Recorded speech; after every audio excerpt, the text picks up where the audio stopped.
no tears, no woman, no cry. Said I remember when we used to sit in the government yard in Trenchtown, and then Georgie would make the firelight as it was logwood burning through the night. Then we would cook cornmeal porridge,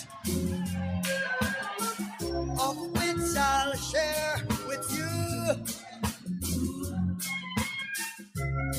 My feet is my only carriage, so I've got to push on through. But while I'm gone, I mean, everything's gonna be alright. Everything's gonna be alright. Everything's gonna be alright. Everything's gonna be alright. I say, everything's gonna be alright. Everything's gonna be alright. Everything's gonna be alright. Yeah. Everything's gonna be alright. So woman, no cry.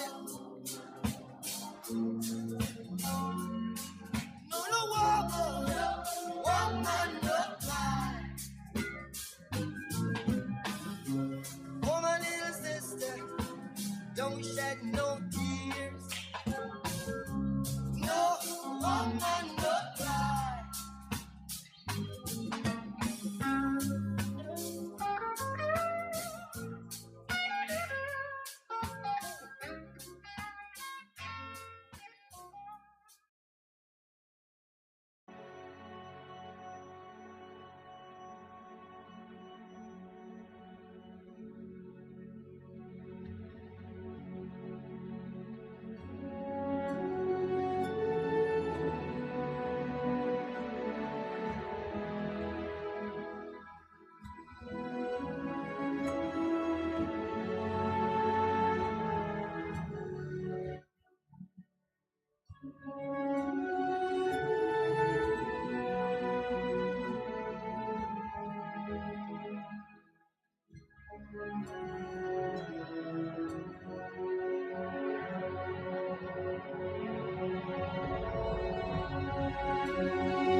Good afternoon, ladies and gentlemen.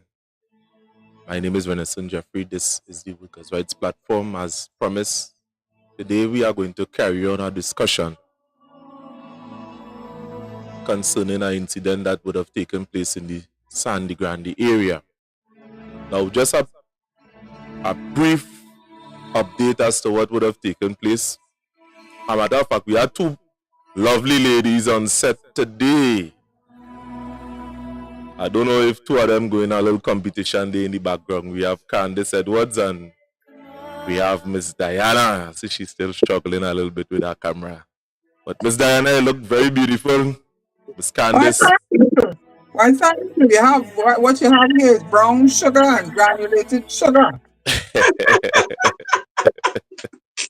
All your sugar. Oh my God. before we lead our here onto the set with the rest of the two beautiful women, as Diana would have said, granulated and brown sugar. So it is important that we attack this topic from this angle, people, and not show ignorance in terms of where media is concerned. Media, social media, and mainstream media, matter of fact, have become a place in which becomes a tool of the politician and those who want to spread rhetoric throughout the media. Now, we come especially today to debunk some claims, that would have been all over the airways on 91.9 FM, especially where Pastor Google does be. And we would have listened to some phone calls. That is how Jennifer Frederick would have come into this whole ordeal. A matter of fact, Trinidad and Tobago has always have its share of religious and political figures who manipulate information to serve their interests. Pastor Google is no exception. No matter how big he is, no matter where you come from, no matter what walk of life he is, there is no exception to where that is concerned. You ain't getting a free pass to go on the radio station and say what you want. And people in debunk it, a matter of fact. Under the guise of spirituality, he spread misinformation, distort historical fact, and engages in dangerous rhetorics that mislead his audience. And trust me, we would have picked out a lot of that throughout his tenure on that radio station. History has shown that religious leaders, while left unchecked, can be destructive. Take example, the infamous Jim Jones, whose false claims and manipulation led to the tragic downfall of many of the people within his audience. So there is a need, a matter of fact, to keep on debunking things like this. Because if left unchecked, just what I was saying, a lot of people could end up where Pastor Google, distortion can create similar societal division. And that is the reason why we are here today. So, without further ado, or you know what would have taken place, with the video, and there was a lot of factual untruth that was spread on this whole radio station. And what I mean by factual untruth, I want the audience to understand what is factual untruth. Factual untruth is not just a whole lie that somebody just say, the sky pink, the saying the sky blue, and the saying things that add to it. So the saying things that are true and untrue at the same time. Just what I'm telling you, it can be done. Somebody could say, boy, you see that man, they who talking, he was just involved in some kind of murder just a while back, and that is not true. So they're using facts and mix it with the lies to create a perception to mislead thousands of people in the balance, or to secure the audience that they already have. And we would have done an entire clip here on this platform, trying to appeal to the owner of the radio station as the societal implication that it could have if he continued to do so. But without further ado, I'm turning over the set to Miss Candice Edwards, the person who was wrong, that matter of fact, the person who was marginalized and was attacked in a verbal sense, which to the untrained eye may not see. So the mere factor that when Candice would have engaged a counselor and Stuart Young would have seems as somebody to disrupt the smooth flowing conversation by saying Roger would have already talked about this. If he would have already talked about this, he shouldn't have no need to campaign at the ground. But yet still you would have seen they would have continued. Why they was continued? Just want to play music for people to dance in the street? Come on. We had to be truthful of what we are saying. And that was an aggressive attack, a matter of fact, on free speech. It's something that is customary with this form of governance that we have in Trinidad and Tobago, because we are seeing that a growing number of people every day are saying that they are marginalized by mainstream media and by the politicians. And we have an entire clip that we are going to play, but not in this broadcast. We will play a live stream of that later where we would have went to Granville. But to stick with the conversation, Candice, I ain't taking up much of your time. I go like, yeah, you didn't send the script to me, so I would have read from the script. You understand? But the floor is all yours. Candice Edwards, and we have Diana on the floor. Good afternoon. Good afternoon. First, I must say a pleasant good afternoon to the whole of Trinidad and Tobago. And welcome to the Workers' Rights Platform. And also, welcome to the Justice Advocate Program, where we shine a light on human rights issues and give a voice. You heard what I said? We give a voice to the voiceless on this platform. And today, I am going to let my voice be heard. Because it seems as though when I spoke out, when I ask questions, is a big problem to some people, right? And most of you all would have seen the clip where I, Candice Edwards alone, went into the crowd to meet my MP. I didn't go to them with hostility. I didn't go to them with disrespect. I went to speak to my MP because as a concerned citizen and also a concerned mother that lives in the neighborhood, I wanted to know, because I had this be wrong and I see what's taking place with the youths on a daily basis. And I figured that I needed to ask Mr. Roger Monroe a question. I didn't go there with any malice, any biasness. I didn't see myself, although I am a UNC, but I put aside the UNC, I put aside the PNM, and I went directly to Mr. Roger Monroe to ask him so that I could get some sort of hope as to, all right, although I am not a UNC, I mean a PNM, sorry, let me retract that. Although I am not a PNM, and I would have climbed the fence because of what the PNM would have done to me, but I still wanted to find out what he have in store for the youths. And I was met with disrespect from Mr. Stuart Young.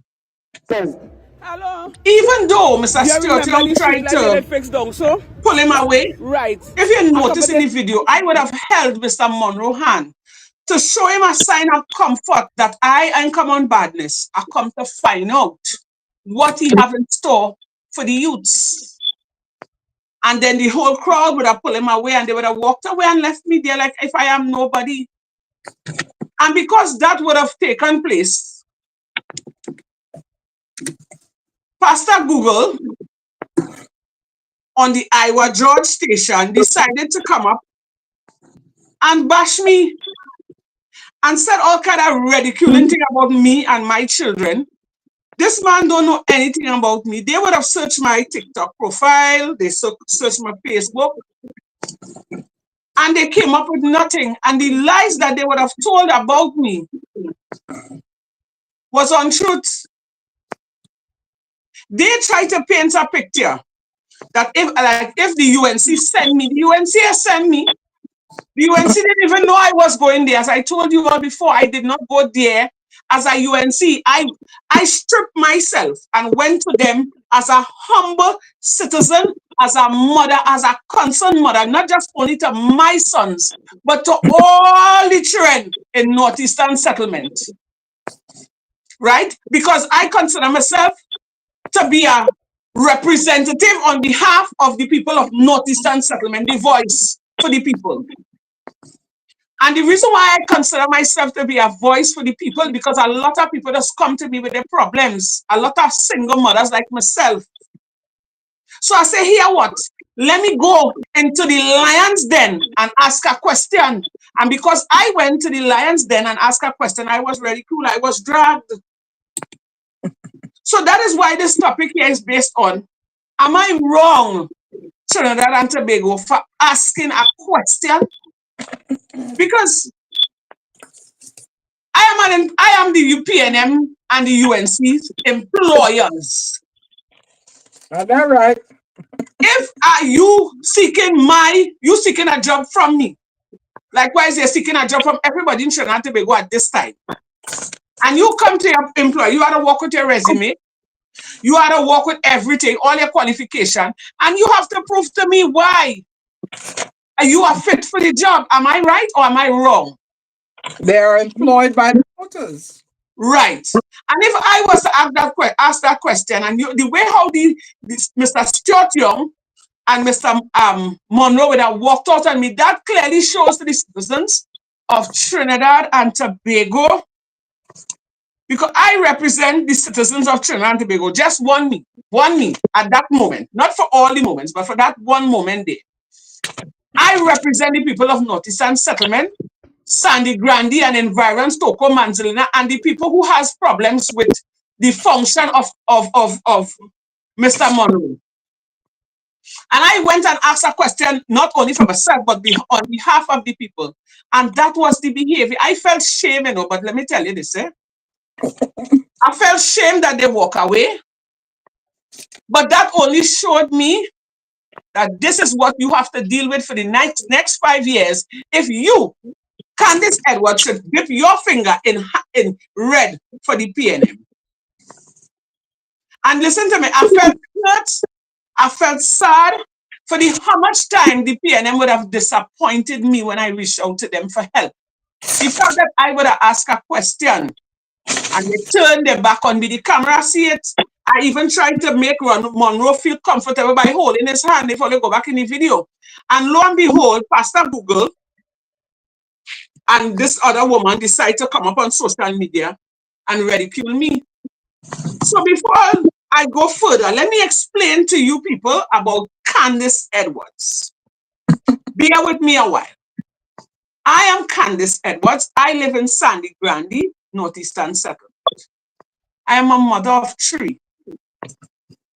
I would have raised my children to the best of my ability and with whatever resources that I would have had in contributing to their upbringing. Right? Now, when they talk about my children always in problem with the law, I ain't going to go into the whole details, but I'm going to break it down for all you. Bear with me. Now, a couple years ago, before COVID, my son, the last one, he's 20 years now. He was attending a private primary school in Sandy Grande, Avid Readers and Mrs. Cox Private Primary School. Now, I don't like to discredit people. The woman could teach. I was always tell anybody that she could make a donkey read. But her method in disciplinary action, it is not good. My son was abused by this woman, right? He was going to the father, telling the father, and the father would have told him, bite his grind. Hear me, eh? A child coming home to you as a father and telling you what miss doing to you, and you telling your son, bite his grind. When I got wind of that, well, you know the father had to leave my premises. I put him out the very next day. Because, listen to me, you see my children, I don't play by my children. If my children wrong, they're damn well wrong. I'm not going to stand with them because they create that mess. But you see my children, when they write, they write. And at that age, he was only 11 going on 12 because he write SCA late. And then we went on to court. People would have brought forth their children to give statement as to what they would have seen Mrs. Stacy Singh Cox did to my son. The matter reached before the court. I don't know what happened to the matter. That was a done case. They called about 2 or 3 times and I never heard nothing about that matter again. The officer has passed me straight. And since then, the police has been attacking that young man, which is my last son. Right? The first time the police attacked him was Akeem Blake. I don't want to get into too much of details what it is would have taken place. I went and I reached out for help. I went to the commissioner. I write letters to Fitzgerald Hines, to the Prime Minister. It's only when I take to TV6 and I get a lawyer that when they decide to take the matter serious, because the lawyer would have write the senior superintendent a letter. Because they were willing, because imagine that you go in the station to make a report and it take you a whole week for them to take a statement from you. And it's not concerning a big person, it's a child that was being advantaged in a primary school. But because the Cox and them name is status, I am a nobody. Although I am spending 3,000 and change every term and $1,500 a month for homework school, my son was being abused. I would have provided the Minister of Health with a statement from the lawyer, with a video of not the actual beating, but the black and blue marks on the child back, a statement, everything was provided. I would have given that to Miss Sharon Felix. I can remember that as if it was yesterday. She called and asked for it. I delivered it to her. And you know what they told me? Because it's a private primary school, they can't touch her. Now that come on a dead day. I mean, you can't touch her. Your son had black and blue marks on him? Yes, he did. And although the lawyer would have provided us with a legislation stating that corporal punishment was abolished since 2012, she said she reserved the right to apply corporal punishment as she see fit. So again, I want to believe that is a breach of the law. Now, Candice, right? Candice, just before you go on with the story, I just want to make sure of certain things. Now, you said it, you would have provided Sharon Felix with a statement as to what would have taken place. Have she highlighted the story?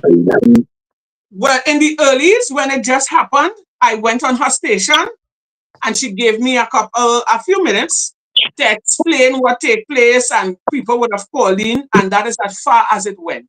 She called me a couple of days after and said the Minister of Health back then, that could be about 4 or 5 years ago, asked for a copy of the statement. The lawyer provided me with one and a video of the blue and black marks. I still have it on my old Facebook profile because I posted it up for the whole of Trinidad to see. Right? And that was to no avail. The second time around is when the officer Akim Blake meet him, right? So since after that incident with Mrs. Cox, that police start attacking my son, right? I went to police complaint, I do the whole 9 yards. They just call us in, they take a statement from us. They move the officer from Grandy and I don't know where they put him. So that come and it done right there. The second instance was last year, Juve morning, where I was standing. I don't want to go into the whole details because I have all the videos, people could go up on my page and see, where I saw Officer Lemuel Cortez advantaging my son. And it's not only I alone see. A lot of people in Sandy Grande see, and they are still willing to come and give a statement as to what happened.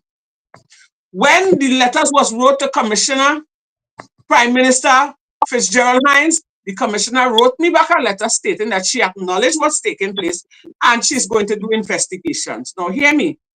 When the investigation started, they came, they take pictures, they cordon off the area, they say they see the commotion, but they see the beating. And that happened right in the heart of Sandy Grande, where there are cameras, 360 degrees camera. Follow me. Right? They come and they move the senior superintendent from the Grande station because apparently he is related to Lemuel Cortez. They came now and they removed Lemuel Cortez, they put him somewhere, Valencia or wherever, to keep the thing died down. Now I just want all it to follow me a little bit. Right? Now that matter is before the court. And that is when I would have went to the crime watch meeting, and when the floor was open, the mic was passing around, I was given the opportunity to tell them what take place. And Miss Kamala Prasad, the sister, decided, she heard me out for a bit because my story was well long, because I wanted to tell everybody, I wanted my voice to be heard, because as a mother, let me tell you something. You know how hard it is, and I still get nightmares to see the people who are supposed to protect and serve you beating the daylight out of your child. And all you could do is stand there and bawl and cry for mercy. And the officer who committed the act watching you and laughing, because hear what? He started the fire, and the other ones who start beating him, they don't even know what they're beating him for. And I can remember, let me tell you something, Trinidad and Tobago. No, I'm going down this level, and then I'm going at Pastor Google and Miss Jennifer Fredericks, which is fast sent.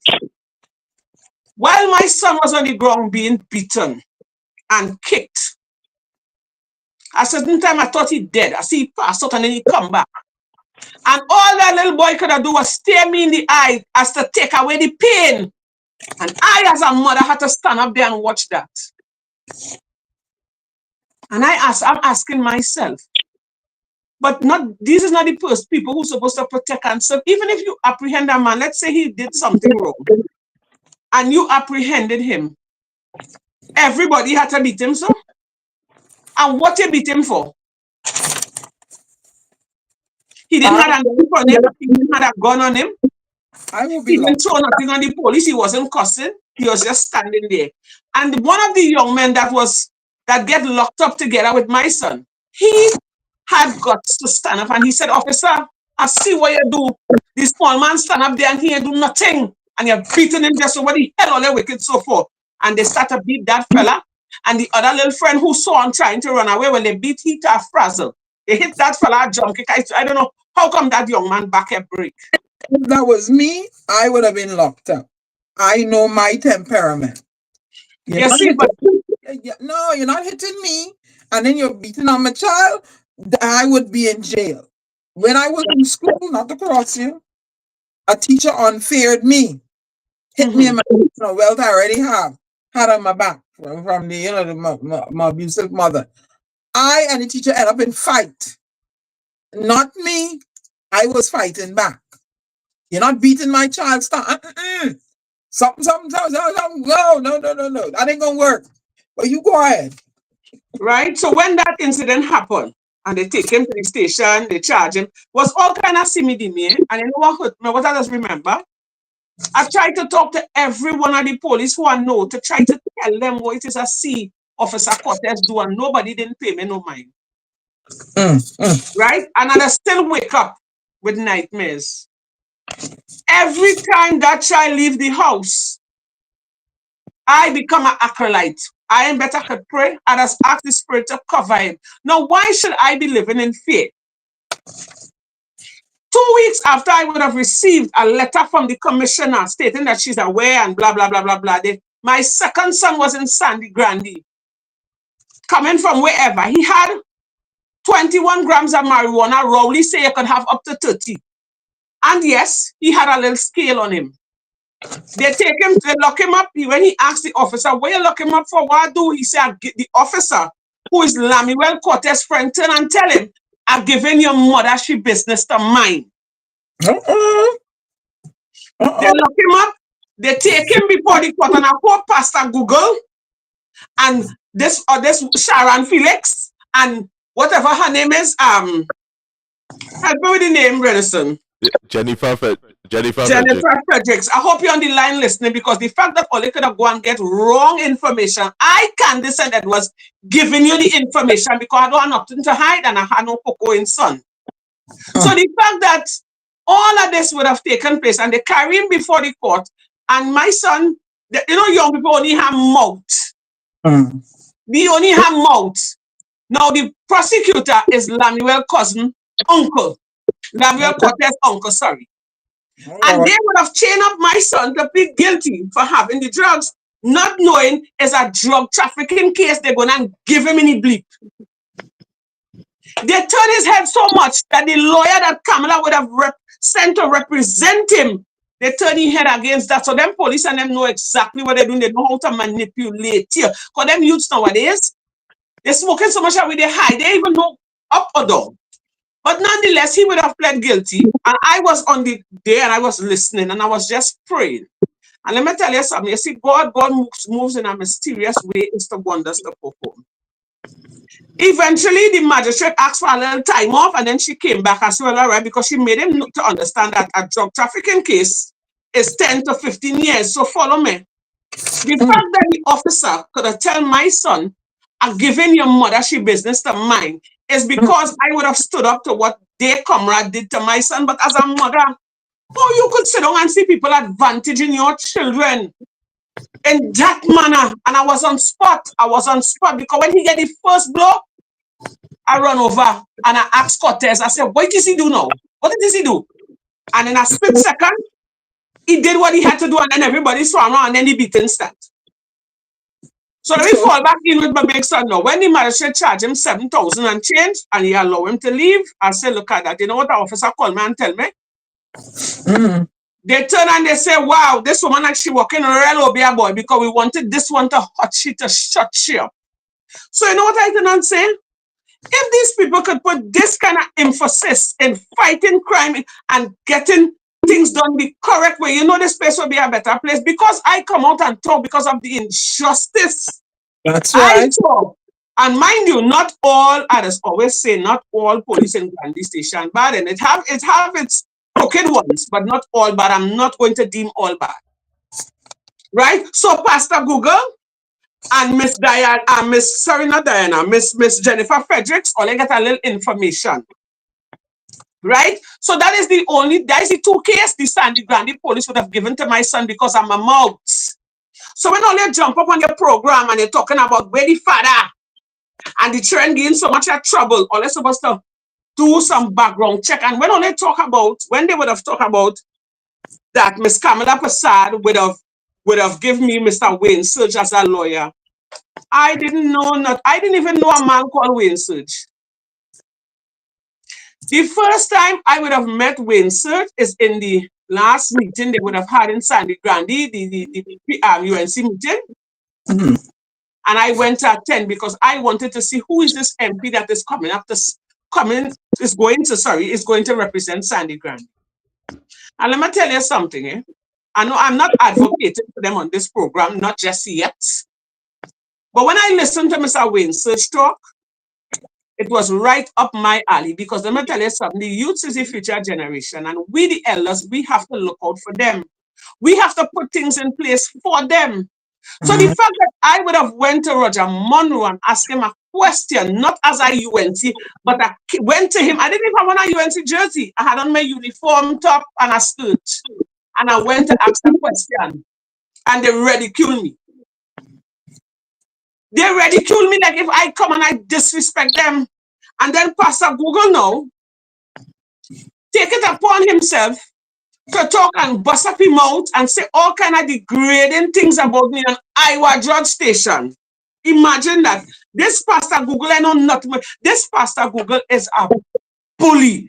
He is a definition of a bully. You know what Pastor Google tried to do me? He tried to muzzle me. He tell himself that if he come on social media and he drag me and embarrass me, I will feel shame, but I have nothing to feel shame of. All I mm. did was ask a simple question. And my question today to you, the viewers of Trinidad and Tobago, let's share this live, was I wrong for asking Roger Monroe that question? That is my question for the public today. But you know what, Candice? The mere fact that Stuart Young has been selected to be he's running his head of the PNM right now. He's Prime Minister right now. Y'all correct me if I'm wrong, because He's not the Prime Minister right now. He's selected to be the Prime Minister. So okay. So and you can't approach your leader, future possible leader, to ask him a question, a genuine question. You didn't make a threat.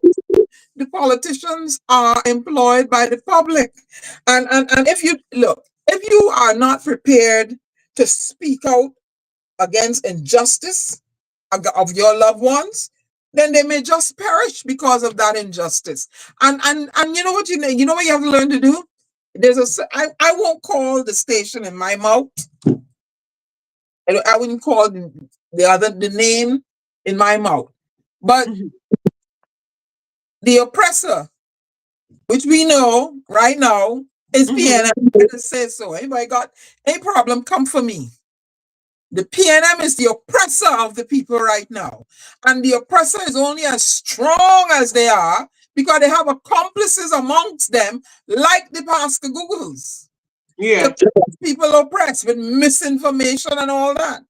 Right? The oppressor is in your neck because they have accomplices helping to keep you oppressed. And when you speak out there, listen, the truth, a lie will run around the world, do a sprint around the world, huh? but the truth will be still putting on his shoes while the lie running going. You understand?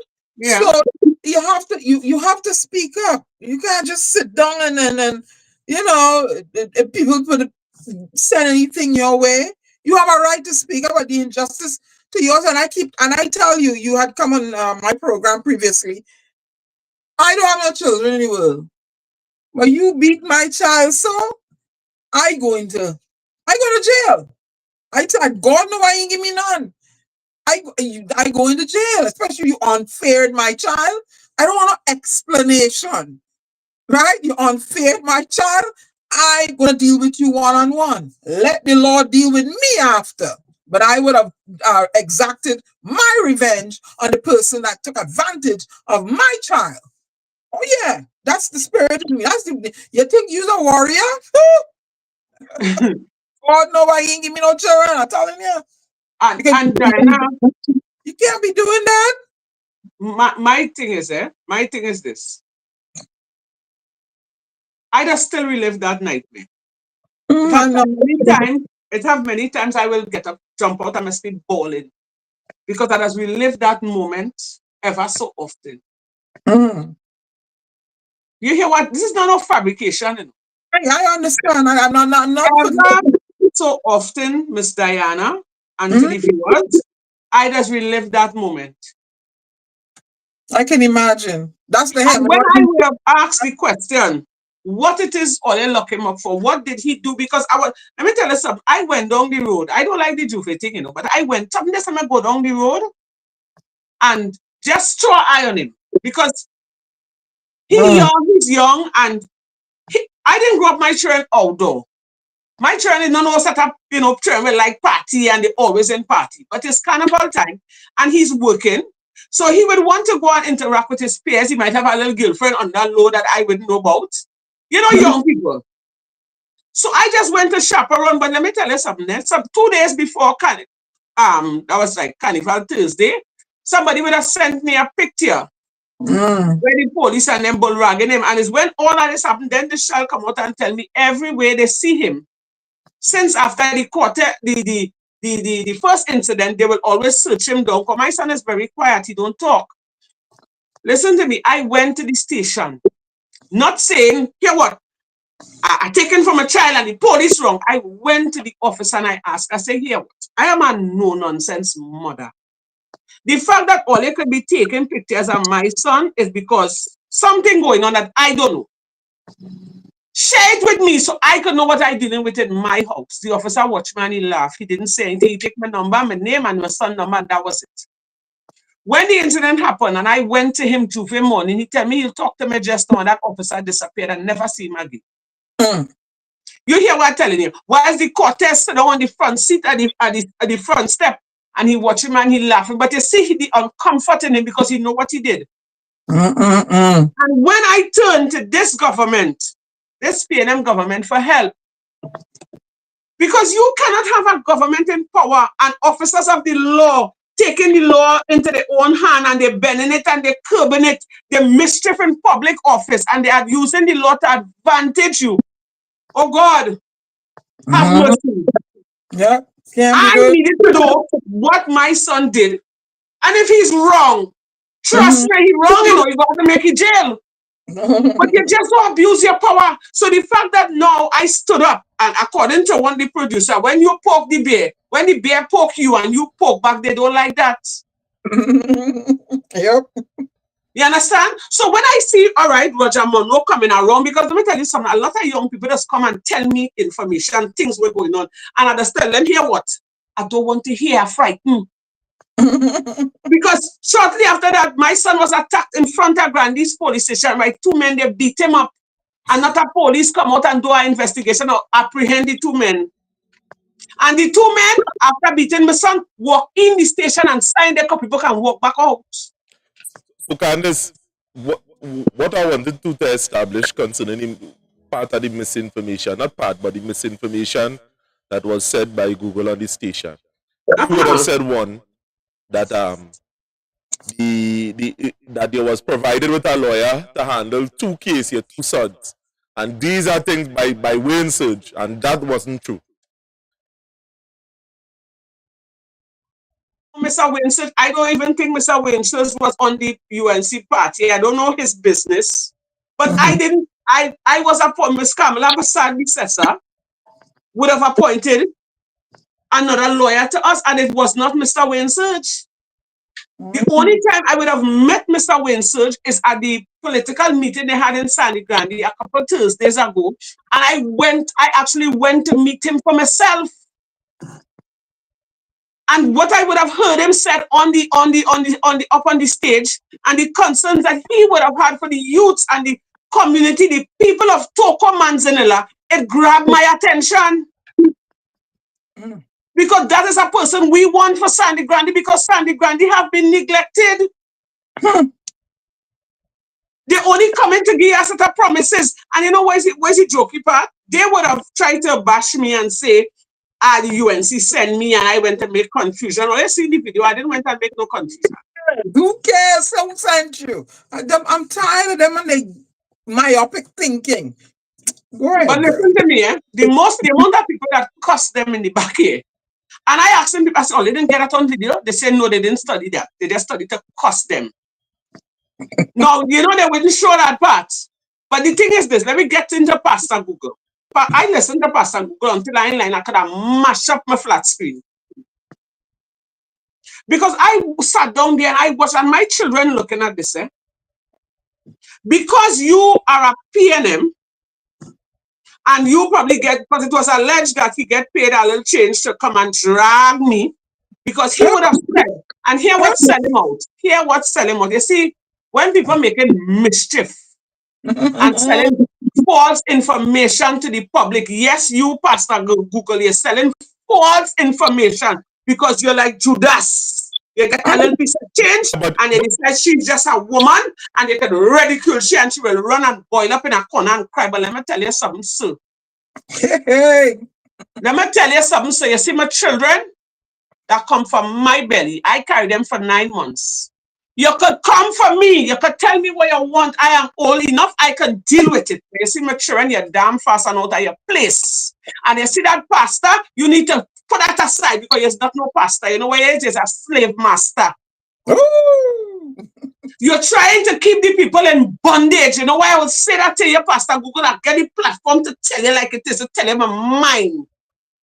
You talk about how much viewers and how much followers I have. An overseer, what you call him, an overseer. Mr. Producer and Miss Diana, let me tell you something. I just been making my TikTok. And when the Holy Spirit instills something in me to come out and say, that is how I just move. I just move by faith and not by sight. I come out and I talk and I throw that up and I go on my business. I don't even check for views and like, and no. That my thing is this. I put on my bridle on my eyes and I am going forward. What the tribulation that we are facing in Trinidad and Tobago at this point in time is very heart-rendering. You know what it is to not be able to buy food to put in your house to feed your children, much as to carry yourself to work, much as to buy clothes to put on your back. That is the stage people reach through. You know, people cannot even afford. Some people, it have the ones who could. But the people who live in day to day, all you're even checking on them, all you're putting nothing in place for them, and even if all you're putting things in place for them, in what district, all you have to put things in the community for the people. Because what if a person have passage to reach down Grande? You know, some people, we might say $6 is no money, or $12 is no money. For some people, you know, $6 is a meal. All right. There are a lot. All right. You're saying that you're putting, it has so much thing on the internet, and if they look and they look and they look, I ain't saying no, you know. But I didn't look, so I went to ask a question. The best place to hear the information is from the horse's mouth. You is the horse at the time, so I come to you. There are a lot of youths in the back here who cannot read. And even if they go online, they even know how to read to find out nothing. Oh God, come to them. That's what we're paying you for. If you're working in a grocery and the boss man asks you a question according to this TikToker, if the bosses come to you and ask you a question and you walk off from them, you can't fire, excuse my language. And that is what's supposed to be going on with the PNM right now. The people are supposed to come together because it's 9+ years they're in power. No, Renison, I know you're going to bash me for the cursing, but I get kind of out of way. Sorry about that. We put all Well, I in know you're power, I and know you're it's about passionate. time. It's about time people come together and put aside race, because it's we that feel the pain. It's we feeling it. It's we feeling the pressure, And and they. what I want to know, Candice, right? Can Mm-hmm. citizens of Trinidad, can all of TNT look to the current administration and say, well done, we want 5 more years of this? Can they do I that? don't know. No. But there are people that are going to be like, well, yeah, can you honestly do it? And then one day recently, I saw where the Honorable Prime Minister, now I may disagree with his policies and stuff, but I do not Yes. disrespect the man. You'll never hear Yes. me disrespecting Prime Minister Rowley. Okay? I just disagree with him, but I don't disrespect. That is my I culture. myself. But I will disagree with him. I want to argue with him today. He said, well, yeah, count the blessings for living in TNT. So I said, count the blessing. You mean you can't get water in your house but 1 day a week? The crime out of control. You have no job. That's a blessing. You have no job opportunities for the youths. Nobody been investing to build, manufacturing, or they're just in investing to create jobs that I know of. Right? I mean, what is the blessings? And don't come for me telling me about under Donald Trump. Hey, we gonna fix Donald Trump when we vote. All right? We gonna fix it. Don't worry. And but we just have to prove that what his agenda is, and he's showing it. Good. Mm-hmm. I mean, can you really say millions of taxpayers' dollars were spent on inquiries, and then they alleged they found out that the men were in there 3 days. That's Yeah. what I think that. Huh? Can those people that live in the Beetham, did they exist continually in the smelly sewer water? This is what the people in Laventille. Somebody did a video one day. Said, Diana, look what's going on up in here.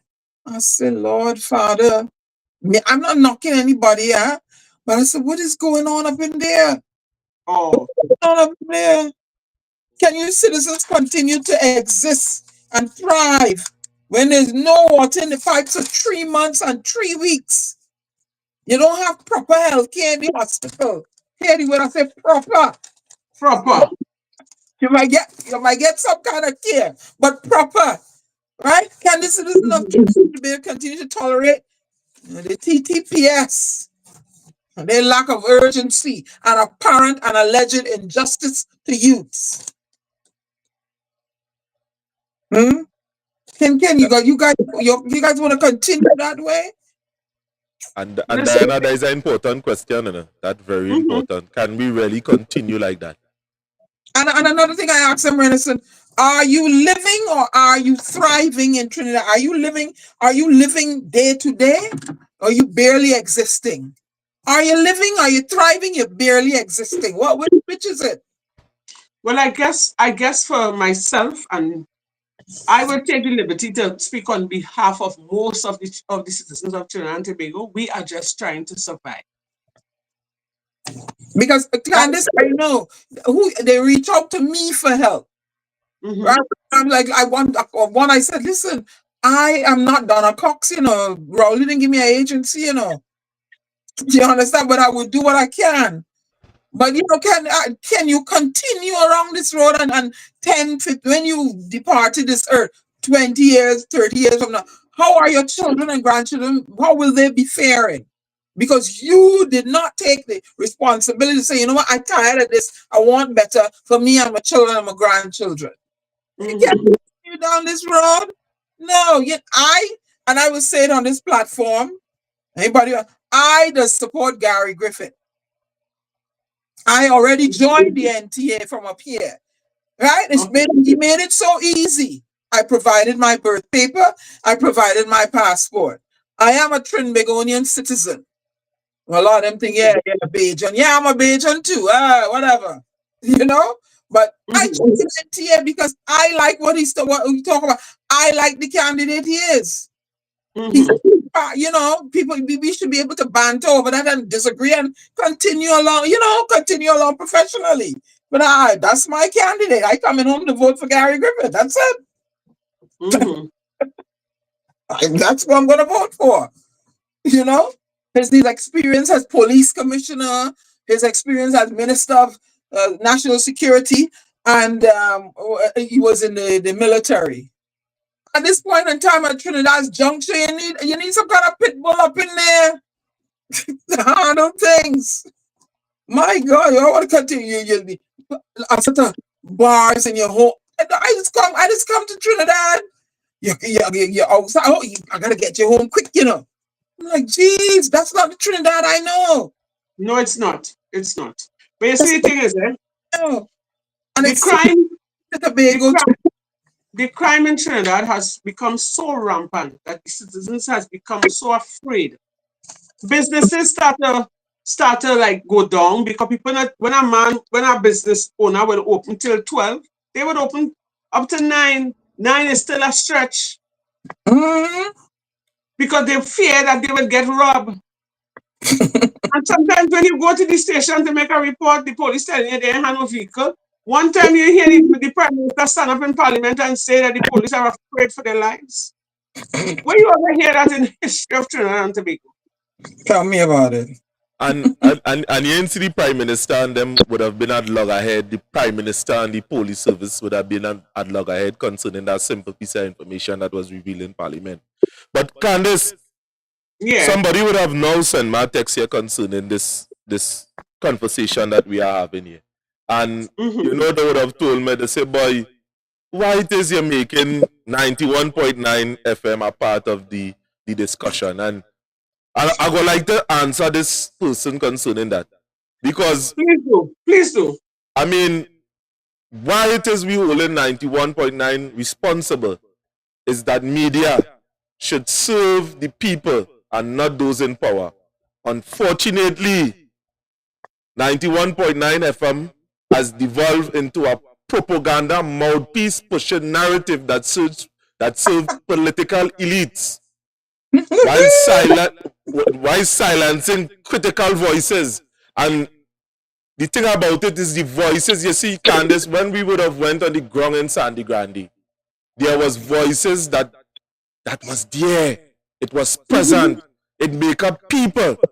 And they are saying something different. What you are hearing on the radio station and what you are hearing other people are saying, everything good up there. And I just try to hold it in a Candice, but we have extensive. There are material that existing outside there to prove differently. And a matter of fact, historically, propaganda have been one of the most effective tools used by governments to control narrative. From Nazi Germany, used state-run media to manipulate the public, to modern-day example like state-run media in Russia. The patterns is clear. When media ceases to question the power, it becomes an instrument of oppression. So, we not just, if it is the truth is not being broadcast on the airways, and that is the medium people see or hear on a daily basis in which they get their news, or they get an insight as to choose a particular, or to go in a particular direction, and it is corrupted, and you're getting false narrative, that becomes an instrument of oppression. It can't be about just money. It can't be a man give off a 50,000 or a 20,000 and we broadcast whatever he say. We ought to be more, a matter of fact, patriotic to the people. We mustn't sell thousands of people for what? For 50,000 for a block of ice, according to a partner of mine, for a block of ice. You can't sell out our whole. Why are you selling out our whole race? We must be more patriotic to our race. And the critics that we are hearing on the ground, if you're so like your party, you're supposed to say, hey, look, they're saying this here. Use that as an opportunity to change or restructure how you deal with the public. You understand what I'm saying? So, Ira, we holding you responsible. We ain't bashing you. This is a critical conversation that we must have. Some of the people asking me about how you go talk so about Iowa. No, it's not about how I go talk so about Iowa.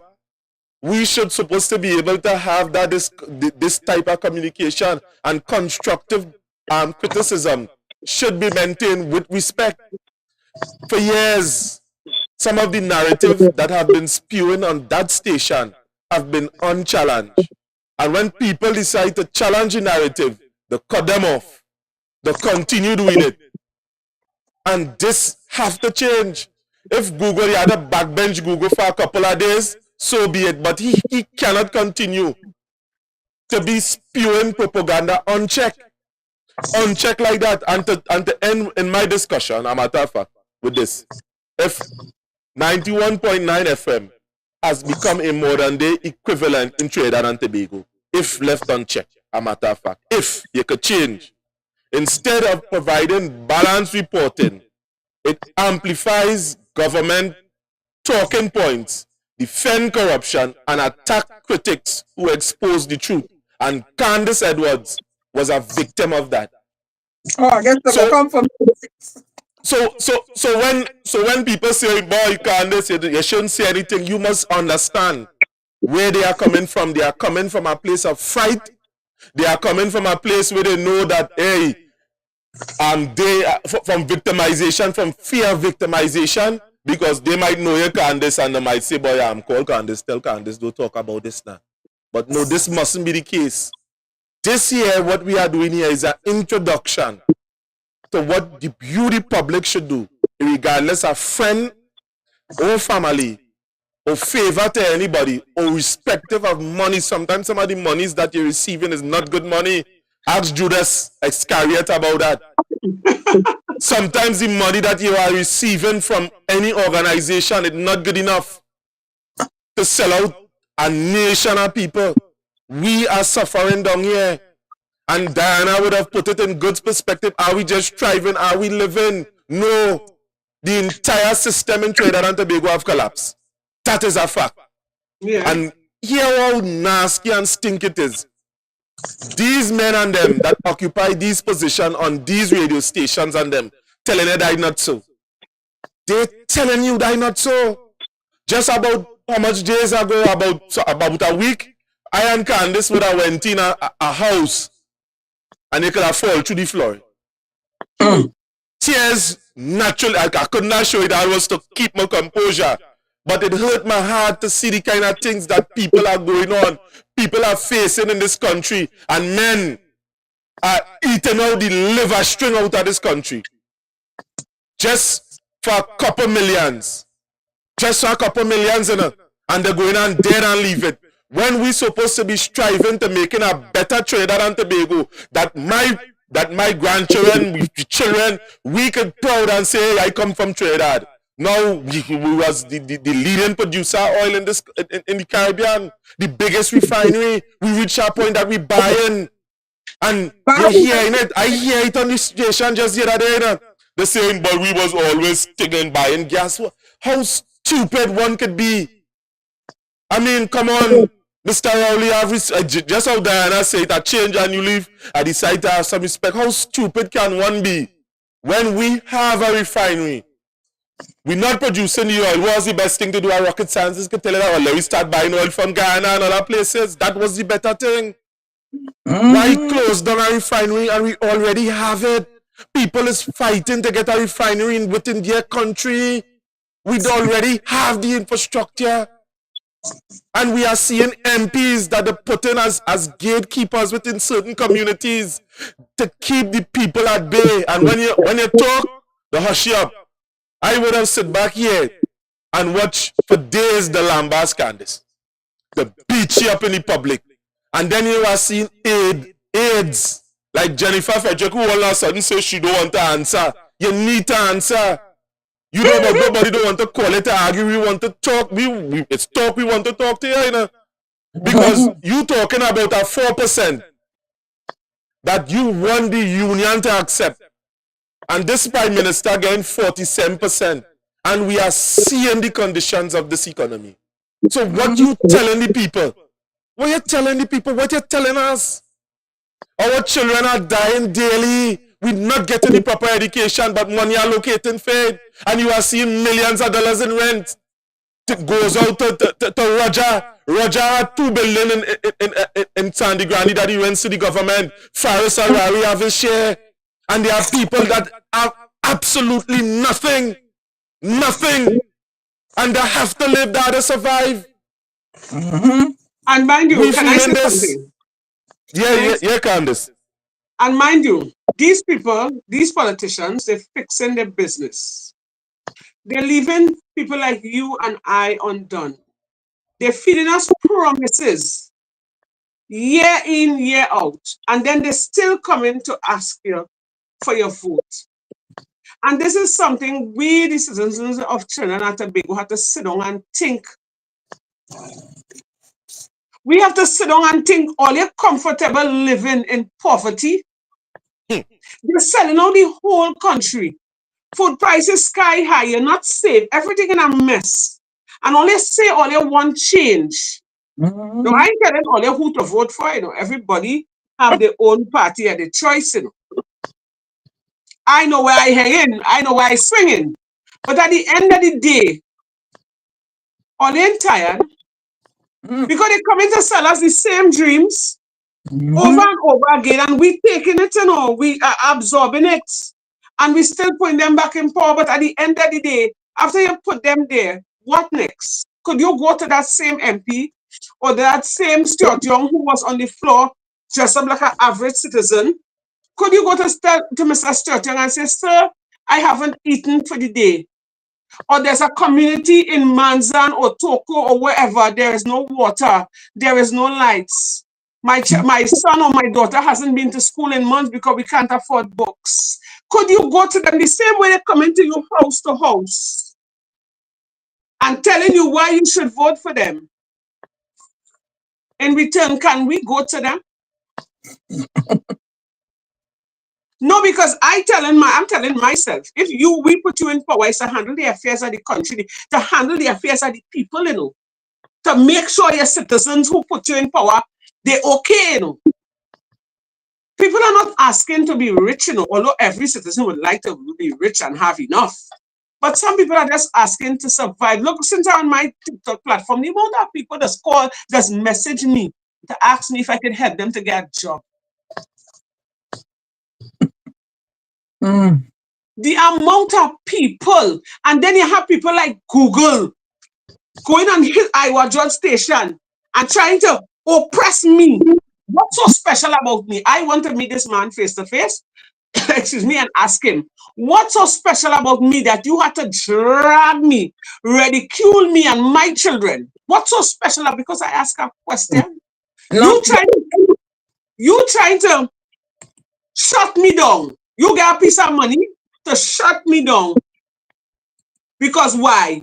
You only looking at yourself.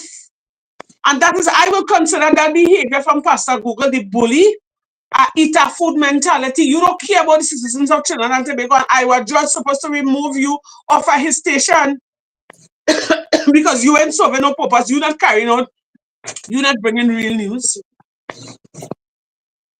You behaving bias. And it appears to me that is what Iowa Judge station is all about. Excuse me, biasness. Because you don't know nothing about me. And you drag me from one end of Trinidad to the next. Why? What have I done wrong?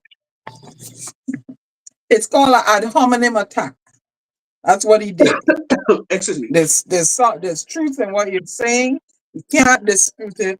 And it's called ad hominem attack. And when I said earlier that the oppressor is only as strong as they are, because they have accomplices amongst the oppressed. Right? Read between them lines. And the accomplices working amongst the oppressed to keep the oppressor proper high. Right? And you know what bothered me? I'll go like to apologize to all the people who was calling a matter of fact. I mean, the lines are open. The numbers is on the screen 333-2176. You could call in live. I humbly apologize. I just get emotional there. Why, Candice? And you know what bothered me is when Pastor Google was saying that I giving the people Right. a wrong impression. We have our first caller, Candice. Okay, no problem. No, JB. Yes. Good evening. Yes, Smithy. But I want to speak to you offline, please, before I come back on. Let me speak to you offline. All right, no problem. Yeah.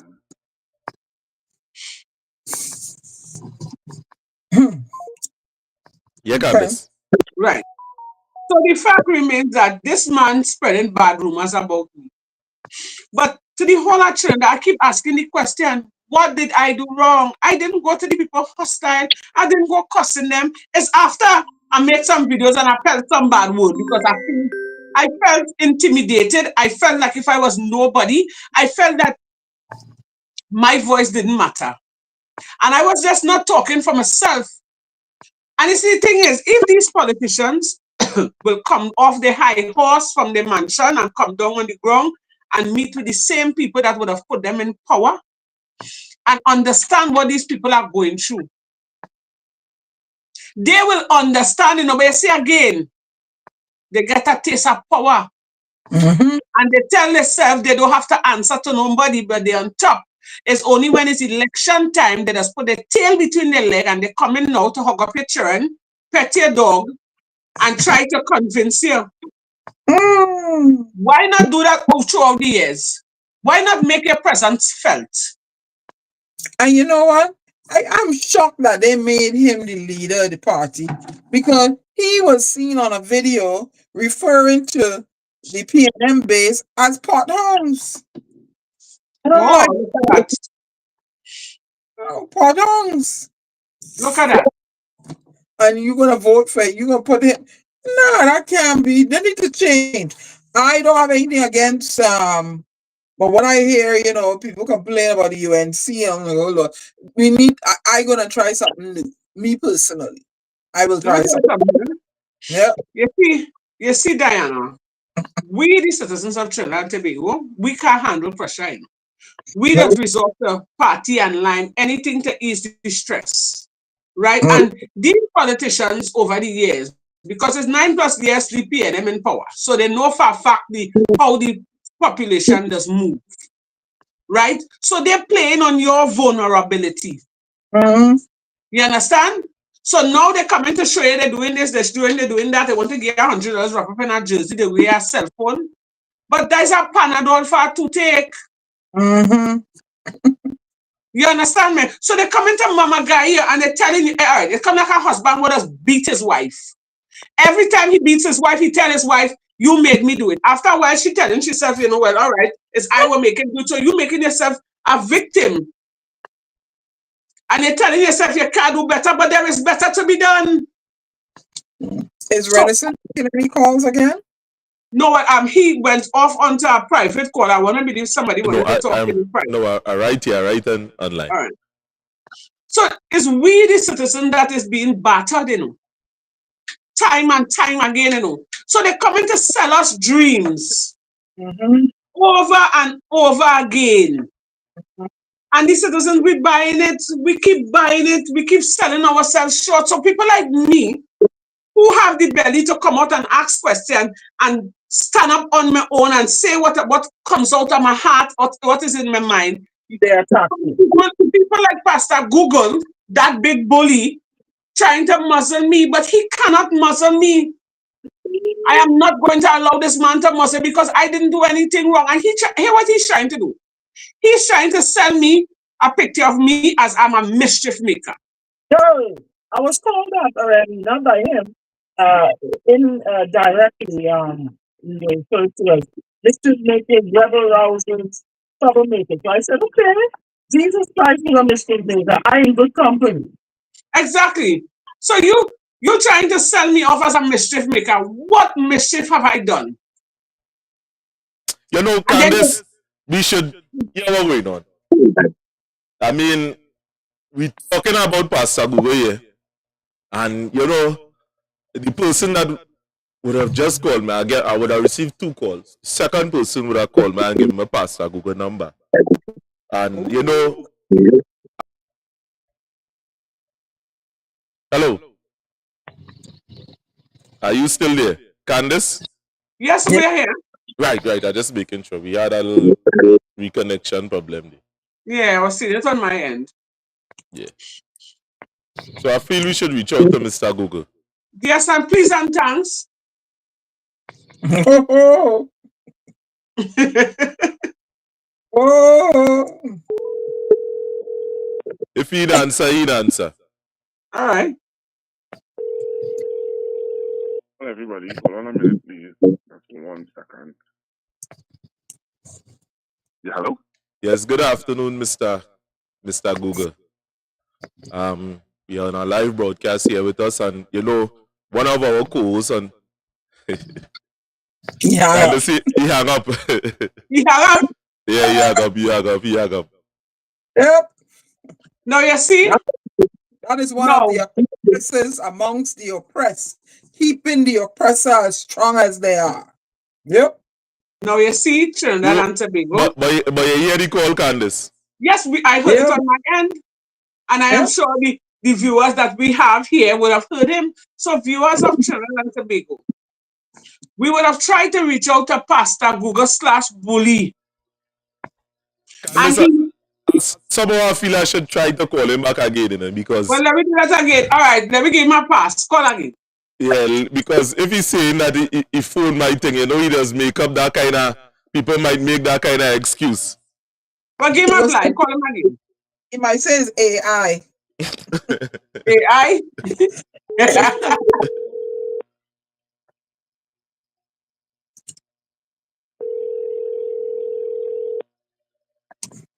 I feel that was a deliberate hang-up. Oh, call him again. Call him after this. Call him one more time. Call him 3 times. Father, Son, and Holy Ghost. Call him 3 times. No, well, I mean, it's song the phone ringing. You have reached the voicemail box of one. To me, it's song deliberate. I didn't want you to say it. It's song like a deliberate hang-up, and you know he just hang up the phone. I mean, he might say like technical difficulty. And even the viewers and them, because Miss Margaret from Logan would have said, I'm waiting to hear, because she on the line, she waiting to hear. Miss Pastor Google, people are waiting to hear from you. Yeah, nobody calling it a bashir. We will like to get explanation. Probably you two was given misinformation about me. So the fact that you would have gotten misinformation about me, and I am here, the person that you would have been bashing for no reason, I am giving you a chance to come on our platform, the Justice Advocate platform, and clear your side of the story. Amen. Because it's clear the truth. I came out here, I have nothing to hide. I told the public why my sons and them would have gotten themselves involved with the law. You even went on to say that I'm an impersonator. I'm impersonating, the warrior princess, who is I think it's Plumpy Boss mother. And when they come up with all kind of story. But I was made to understand she's the warrior princess. I am the warrior princess too. She's a warrior princess wherever she living. I'm a warrior princess in my own world. You're right. It have plenty people with the same name. But you see, the thing is, all you don't have nothing on me. And who cares? You understand? I remember to try to malign my name also. And I don't, you know why? Let me tell you, when I turn the key to come where I live, where I own, I don't have to ask none of them for permission to come in my house, ask them for no money to spend, nothing. Who cares? Who cares? The thing is this, Diana, the thing is this. Whatever I did there, I stepped on somebody's toe and they felt the pain. But as I always keep saying, Diana, the PNM is making the PNM look bad all on their own. Because I am not the only person who would have went to ask a minister a question. Akash would have went to ask Fitzgerald Hines and Stuart, not Stuart, what's his name? the other guy, the other minister, a question, and they both walked out on him. So I, as they were quote and say, I'm a nobody. The nobody went to ask a question, and all they did the same thing. So there's a habit. Candice, I feel you should correct yourself. You're not a nobody. You're a citizen of Trinidad and Tobago. You're a voter. Well, all right. I know this. I know this, right? I know this. But in the eyesight of these people, that's how they think of us, you know. That is why they treat us the way they do. They tell themselves that they do not need to give accountability for their actions. Indeed. That is why they treated us so. We are nobody. Well, that is why Google not answering his phone. I mean, we tried to call him twice. That is why he's not answering his phone. He wanted to naturally continue. Imagine that. When you afraid to a man, Candice, you're so bad. Listen, let the people call in now. We want to hear from them. Let the people call in. So Trinidad and Tobago, the lines are open. You all are free to call in. I think they could call on WhatsApp as well, Mr.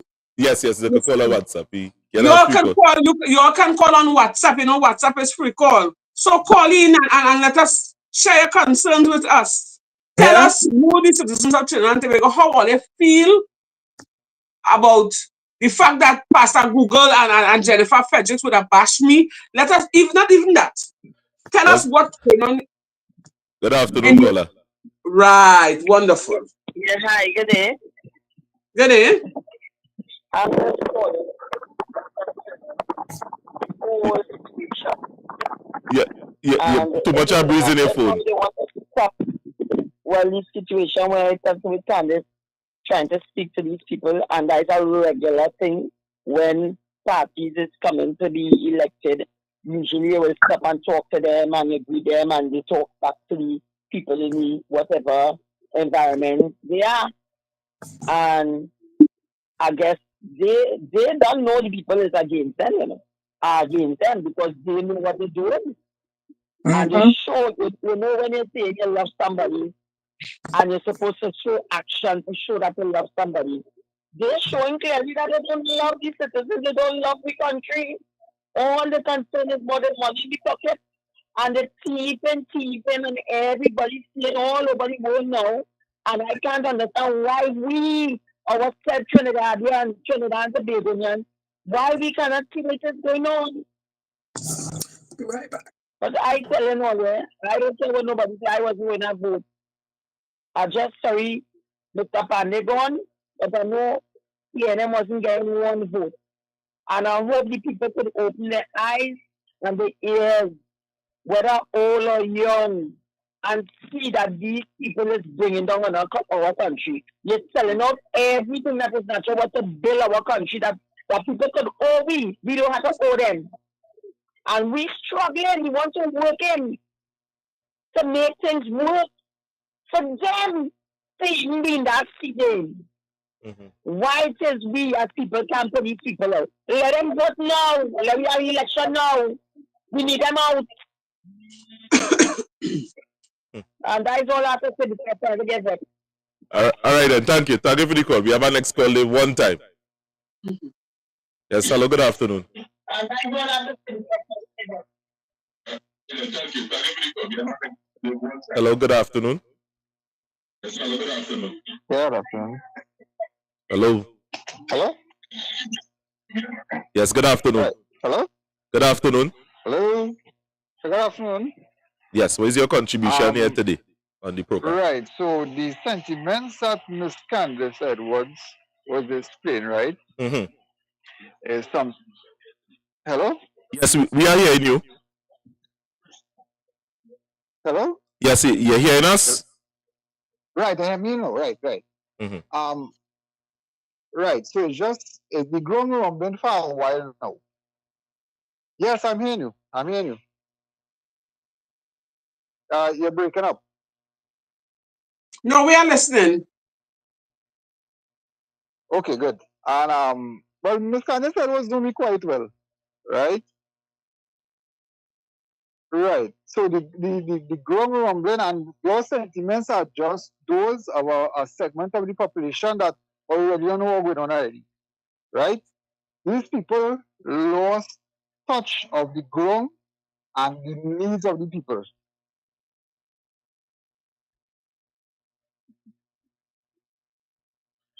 Okay, yes, that is true. We are hearing you. I know you might be hearing a delay, but we are hearing you. Yes, so, we are hearing you. Mr. Edwards, the fighter, and you have a lot of support, and there's a good friend Hackett. Hi, Mr. Hackett. Tell him I say hi. Well, he's hearing you. Right. Hi, darling. Thanks for the support. Right, Candice. So, I mean, they are saying that, you have the support of, everybody that is on the ground. And, I mean, basically, you don't know what you're saying. From what I would have experienced in the Sandy Grande area, I would have seen a lot of people would have come to here and, would have been talking. A lot of people that some of them didn't want to go on camera, matter of fact, concerning what would have taken place in Sandy Grande. But who was brave enough to go on camera? They would have said, you would have seen the video with Candice doing the walkthrough. I have a very, very, very long text here, but somebody sent a very, very, very, very long text here. Who go Andy and her. But anyway, let me answer this call. Yes, hello, good afternoon. Hello, good afternoon. Yes, this is... Hello? Yes, good afternoon. This is the Workers' Rights. Yeah, we are calling from the area. Mm-hmm. Yes. What's your contribution this afternoon? Yeah, the afternoon to the panel, and Ms. Candice be very well correct. Yeah, the man is correct. There's nothing wrong there. Mm-hmm. You understand? When you say when they're out of the ground, they want to hug up you and kiss you up, they all kind of back and out. And as they get into power, you turn to a dog on them enemy. They don't care about you. So you must say you're right, that's 100% right. It's 100% right. Thank you very much. Yes, brother. Right. Thanks for the call. Where that caller was from?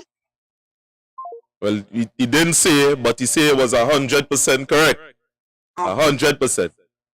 Yeah, but you see the thing is this, eh? Although I am happy that some people are agreeing with me, right? Because I know I did nothing wrong, so I don't need reassurance. I know I didn't do anything wrong. But I want people to take notice of what is taking place. And let that be an example for each and every one of the citizens of Trinidad and Tobago. The fact that that is how the government functioning, their ministers functioning. What if they should get back in power? What won't happen? Because you can't talk to them now, although they're in campaigning mood and they need our vote. Each and every one of us, although they walk off on us, my vote count too, They need us. But they're showing you from comment the brass face and the bold face. Diana, we're not hearing you. Your mic is muted. You're muted. Right. So, all right. So the fact that I'm happy, I am grateful that you guys are in agreement with me. I want all you to take notice of that. Mm-hmm. How long shall we continue to live in bondage? How long? And it's people like Google is who corrupting the minds of the people. And this man have the gall. Imagine that I watching this big, strong black man who's supposed to be a leader for justice, for righteousness, because he got 30 pieces of silver like Judas. You decide to sell out a whole nation to ridicule one little me, to bring me down, to make me look like I'm not, because I come out and ask a question and bring awareness to what is taking place. So what are you trying to tell me? Use not Google Pastor Google, use Pastor Eater food. All you thinking about is eater food, because judging from your size, you look like it as real eat. You want to eat a food. And you selling out the citizens, you selling out the people and them, and talking about how much views. And the fact that I say you keep going on my thing and watching how much views I have and talking about I am misleading the public. How I misleading the public? And the people are seeing exactly what is taking place. The people are seeing, I don't have to put it in front of their eyes, you know. And you know, I just always say, thank God for social media. Because the news and them is controlled by the government. They will only put out what they want you to see, what they want you to know. So social media, they have no control over TikTok and the YouTube and the Facebook. If they had a control over that, well, we couldn't be here. But thank God for Jesus who died on the cross to set sinner man free. This is privilege to us. But there's people like Pastor Google who using this platform to manipulate the minds of the people. And I hope you're proud of yourself. Let me give Pastor Google a round of applause.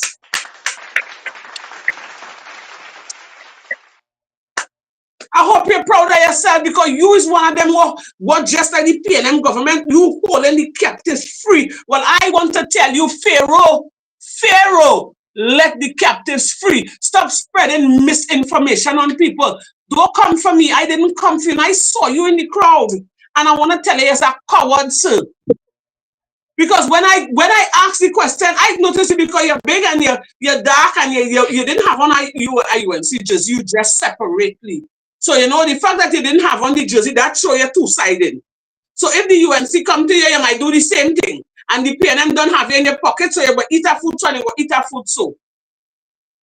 So that alone show the people should be looking at you. And what you doing, not you coming on the station and judging me, I did nothing wrong. That's showing that you misleading the public. And you're trying to turn it around to make me look like I am misleading the public because I have so much of viewers. But the people seeing it for themselves, the PNM making the PNM look bad all on their own. Why Roger Monroe didn't stand up? I created that avenue for him to see that I wasn't hostile. I held his hand. Go back and play the video. You go see for your information, Pastor Google. I held his hand to show him a sense of comfort that I wanted to speak to him while Stuart Young trying to push away the conversation. And Roger this and Roger that I didn't speak to Mr. Stuart Young. I don't know him. I know, well, I never see Roger Monroe in person, but I heard of him. And I seized the opportunity to come to talk to him, not as a PNM, not as a UNC, but as a concerned citizen. And he already denied me that right. And then already going on a platform to drag me, but it's a good thing. My mother raised me up right. And I have no shame. Once I know I'm doing the right thing, I have no shame. And Jennifer Frederick, with she fast self, coming to talk, oh, she know me. Now, when I'm dragging now, you want to make another video to come and talk as a foolishness, but you're done in the ring, lady. You have to stay there and continue to get dragged because you're fast and now you're out of your place. You too is a slave master because you're misleading the public. All you need to stop that, or it should not be a biased program. If all you're giving the news, give the news. Why all they want to come to drag me? Because I ask a question and I still ask myself, but what's so wrong in that question? What's so wrong in that question? But again, as the person said, they pay you a nice piece of change, so you sell out the whole of Trinidad. Pastor Google using Iowa drug station to make mischief and sell out the whole of Trinidad and Tobago and giving them misinformation, and I done too.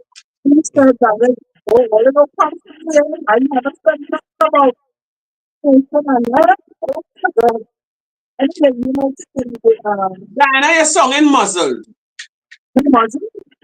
Better? Yeah. Okay, sorry. But you know, it seems to be a culture there in that persecuting nationalism. We hardly hearing you, Diana. You're singing low, you're singing muzzled. Is that cutting wrong? No, we cut you. It's just your audio. Nah, I don't cut off people just on this platform. Loud and clear. Is it just Candice? No, we hear them. Yeah, loud and clear. Now? Yes. Comes up. All right. So it just seems as though there's a silent culture in that persecuted national movement, they're voting for party and not country. Like they don't care about the conditions affecting the fellow Trinidadian. They're sticking the finger in the ink loyally, all in an effort to support the party blindly. They don't care that the roads are crumbling. No concern that crime is escalating. Food prices keep rising. Some on the brink of starving, and your salary not increasing. You ain't worried about home invasion because if they reach your domicile location, can't get a legal gun to protect yourself. You're like a sitting target out there on the shelf. Your neighborhood in a dilapidated state, fellow citizens being murdered at an alarming rate. Corruption is the modus operandi. PM say who dead, dead, so somebody going to die. You can't get a loan from no bank. For this, you don't know who to thank. You're satisfied with 120 days of work a year. A savings account so low, you have nothing to spare. And your food pantries teetering on bare. No clean water from your pipes month now. You have to cook and bathe and clean somehow. If you do get water from your pipe, it's dripping slowly before it stops flowing eventually. And you still have to pay the bill dutifully. That is just part of my poetry.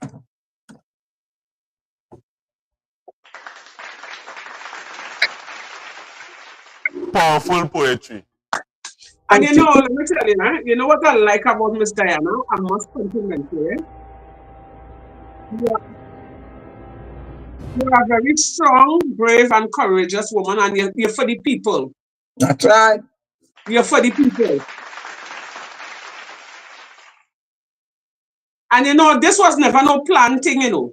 This what we're doing here was never no planting. And the fact that I could have called you out to come and, you know, stand with us and give your contribution, I am so grateful. I want to say thank you to you, Miss Diana, because you don't really know me that much. You would have seen my story, you would have reached out to me, I would have, you would have extended your hand.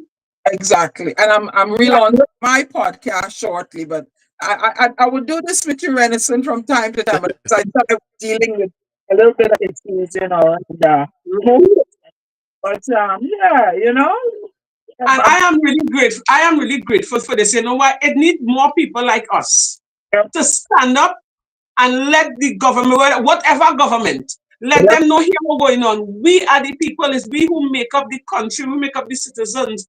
And if all they continue to treat us bad, the country just going down and down, our generation, things going to get even worse. Somebody's getting. Hello, good afternoon. Hello, good afternoon. You are live on the Workers' Rights Network. Well, I'm just calling to speak to Miss Candice. Yeah, she's right there, loud and clear. She is hearing you. Hi, good afternoon. Are you hearing me? Yes, ma'am, I'm hearing you.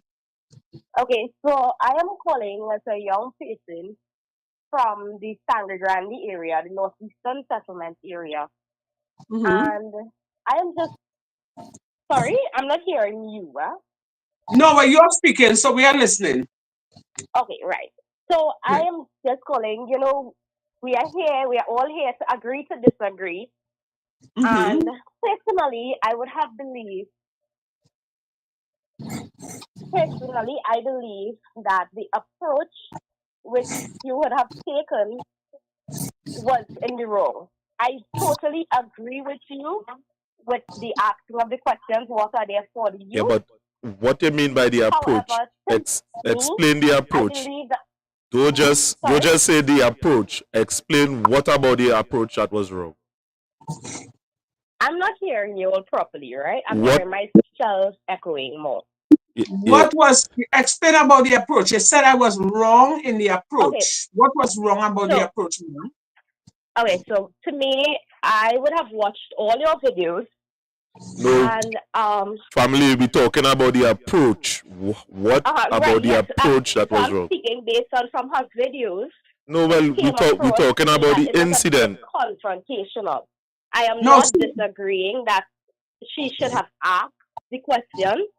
I personally believe that it came across a bit confrontational as a young person. How it was confrontational? Did you see? Okay, so in the first video, she would have mentioned that the PNM is in the area and stuff like that, right? To end the video, she said that stay tuned for some hot videos, right? Yes. That could have meant something different to a lot of persons. I did not take it that it would have ended like that. I understand that you were passionate about it.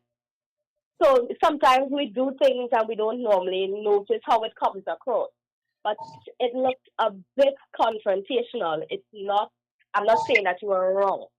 No. All right, so let me say something. No, just now, Candice. Now she's keep on saying the approach. Now she's talking about the video. But what we are talking about is the encounter. What about the encounter that was off or aggressive? Because Candice would have said something in a whole video that was after the encounter. But what about the encounter? A video before. Yeah, well, that was before the encounter. Right, that was before the encounter. Yes, but the encounter itself was what? Allow her to speak. Okay, so when she would have approached the MP from the video that I would have seen that Mr. Monroe would have stood up to answer her. Right? Okay. And after, I guess the minister would have been trying to engage her and it would have went left. But I know that she has her platform and she would have been trying to record. But I think as though if it was not the forum for that, if it was ready to get the answer, I think you could have put them aside in a different manner. That's just my personal view. Okay. All right. And to answer your question, are you finished, ma'am? Yes, I am. Right. So you talk about the approach, right? Now, yes, I did make a video and I told the viewers to stay tuned for some hot videos. Now, in that video, what I made, I was not cursing. I didn't have you didn't hear me talking about I'm going to cuss them or bring forth aggression to them. Right. So you are saying that there wasn't the time and the place for that, ma'am? Not in that manner I meant. Like, okay, so I understand that you were trying to videotape them. Yes. Right, but in that manner, but I listen to me. Like that. Everybody, you could have put them aside to speak to them. Okay, but let me tell you something. I am not going to pull no MP aside. Let me get that straight. I am not going to pull no MP aside that I am employing. You hear why I'm telling you? And you see the approach? I was not disrespectful. I was not rude. And hear me out. When I went to the MP, when he started to talk, you notice he called me by my first name because he probably would have known me. I didn't know him that the first time I saw him. And when he started to fumble, listen to me, I held his hand. Go back in the video and watch it good. To give him a sense of comfort that I am not here to intimidate anybody. And he walked off. And that is when Stuart Young would have said, come on, let's go. Right? And they walked off. Sure did. So when you talking about approach, now I get on my high horses, because I find you two like you're trying to muzzle me. Because what I did, although you said what I did was wrong, you're still trying to make it look like listen to me, ma'am. You're trying to make it look like I went to make confusion. Politicians are employed of the people, for the people, by the people. And the Thank you. People to approach the politicians, and but that's what you're supposed to do. They come into the district to find out what's going on. So Candice was the loudest mouthpiece, but this is going on. And if I had been there, I would have hold Stuart Young in place. Hello, your constituents, somebody here wants to speak to you. One of your citizens want to speak to you. You can't walk away from people like that. That's rude. He was rude. He was damn well rude. So she come in to talk about my approach. She out of place. No, well, she Candice, was out of place, ma'am. Now this platform. Candice, everybody have the opinion, you understand? Everybody is entitled. everybody is entitled to their own opinion. But you see, right now, Mr. Renison, are hot. You know why? This is the aftershock from Google and the whole platform. So let them take that in their bleep and put it in the pipe and smoke it because they're trying to muzzle me. And I'm not going and stay muzzled because I didn't do nothing wrong. You see, in this country, when I say stand up for your rights, and the only thing is I was not disrespectful. Yeah. Mm-hmm. So in this country, you can't ask a question at all. Nope. So you know what they're trying to do? So caller, what you think is the correct approach yet? What you would have done? You would have pulled the man in a corner and talked to him quietly? For how you would have taken the court, right? Mm-hmm. I did not say that she cannot ask a question or anything like that. Mm-hmm. Right? That is not. I really apologize for that. Mm-hmm. But I think that her approach, yes, it was right because you can ask a question, mm-hmm. right? Sometimes we are so upset about things we don't see how our actions are. All right. Or how it may come across. I am sorry. So if you say that I'm out of place for saying that, but as you all would have said, this is because I have to tell you, caller, I have to tell you out of place because you are basing on the first video I would have made. So you just use that and judge me. But even if I would have made that video, my approach to them, I would be a mad woman I alone to go in a crowd, a sea of PNM people and look for confrontation. The amount of cocktail I will get inside that day because it's hoodlums, it's old niggas, whoever you're dealing with. So I knew what I was doing. And listen to me, as I said before, he was listening to the program, ma'am. I didn't went to them as a UNC. I didn't go to them as a PNM. I went to them as a concerned citizen because, ma'am, if you live in Northeastern Settlement area, and you are affiliated with what's taking place in the backyard, you too would have gone to them and asked them that question, whether it's in Parliament, whether it's in Hilton, whether it's in the roundabout, you would have gone and asked them that question and they might have been a little more rotted because the youths and them not coming to you, ma'am. They're coming to me. Can I interject? Yes, I understand what you're saying, but I myself am a youth. So this is very important. You know how much property that Roger Monroe is renting to the government? Can I ask a question? When last area? When last did they visit your area, Candice? Visit where? The last time these people would have visited was last election. I done talk. Talk done. Next caller, Mr. Renison. Talk done. Now I mean the caller on the line, and I wanted to know if she knows. But we had to limit the amount of callers that coming in because you see about now, I ain't taking nobody Muslim and I ain't taking nobody coming to make me look like a victim. I know what I did wasn't wrong, and whether my approach to some people wasn't right, I know I was in my rights because by the time you had to ask them questions because you don't see them again. Amen. So whether I was nice, which I know I was very nice compared to the person I am when I am angry, that is the place and the time all the citizens are supposed to take notice of that video, and when they come to the area, do not curse them, do not embarrass them, but ask them questions. Hey, and then somebody said, okay then. The other people that was trying to call, I mean, the person would have hung up, but I want to know because she sounds like if she know a lot about the gentleman. And yes, you know, wait, Candice, I know you're hot, you're steaming, you're like a chula. But it sounds like she know a lot about the gentleman. So I wanted was to engage her in a specific topic that so far we know that Roger Monroe had 2 billion renting out to the government. He also would have put some of his family members outside of the building. And there are other things that we could talk about, but we will leave that for next day. Yeah, but now is not the time for that. But let me tell you something. No, but she's sounding like if she know this man entirely, and I wanted to know what she know about him. Yes, sir. No, I have nothing against Mr. Roger Monroe personally, you know. Right? Because I don't know him. So I can't say I rob him, the man. But I could rob him because I want to know, and I didn't even want to rob him. And you know, if Mr. Monroe sent to call me, not to convince me to vote for the PNM, because you know where I stand and I was always tell everybody that.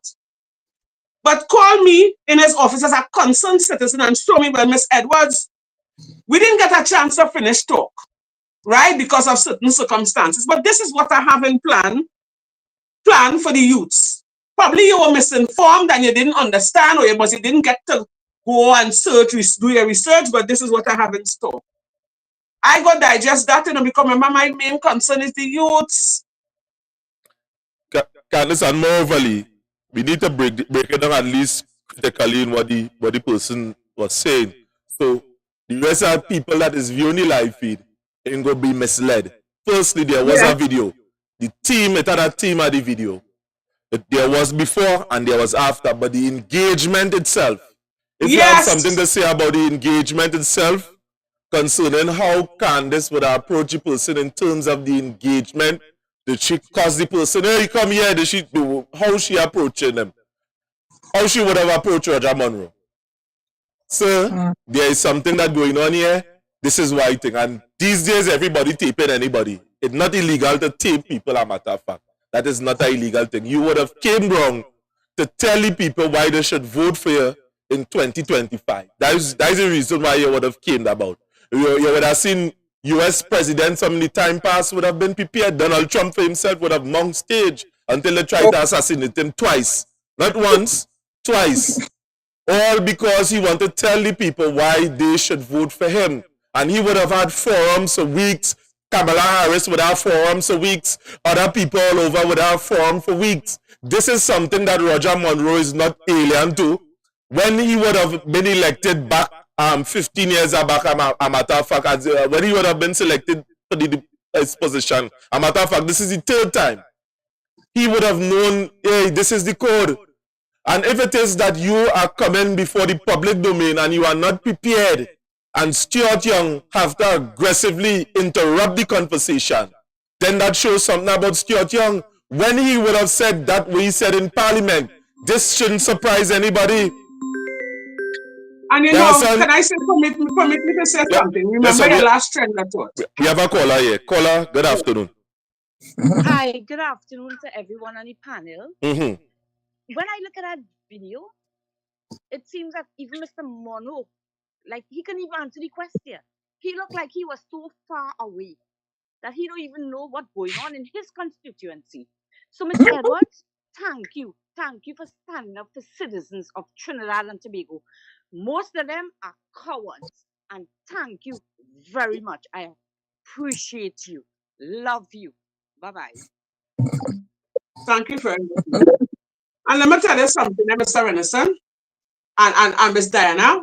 When Mr. Stuart Young, right, when he walked off on me and he tried and he put his hand on what's his name?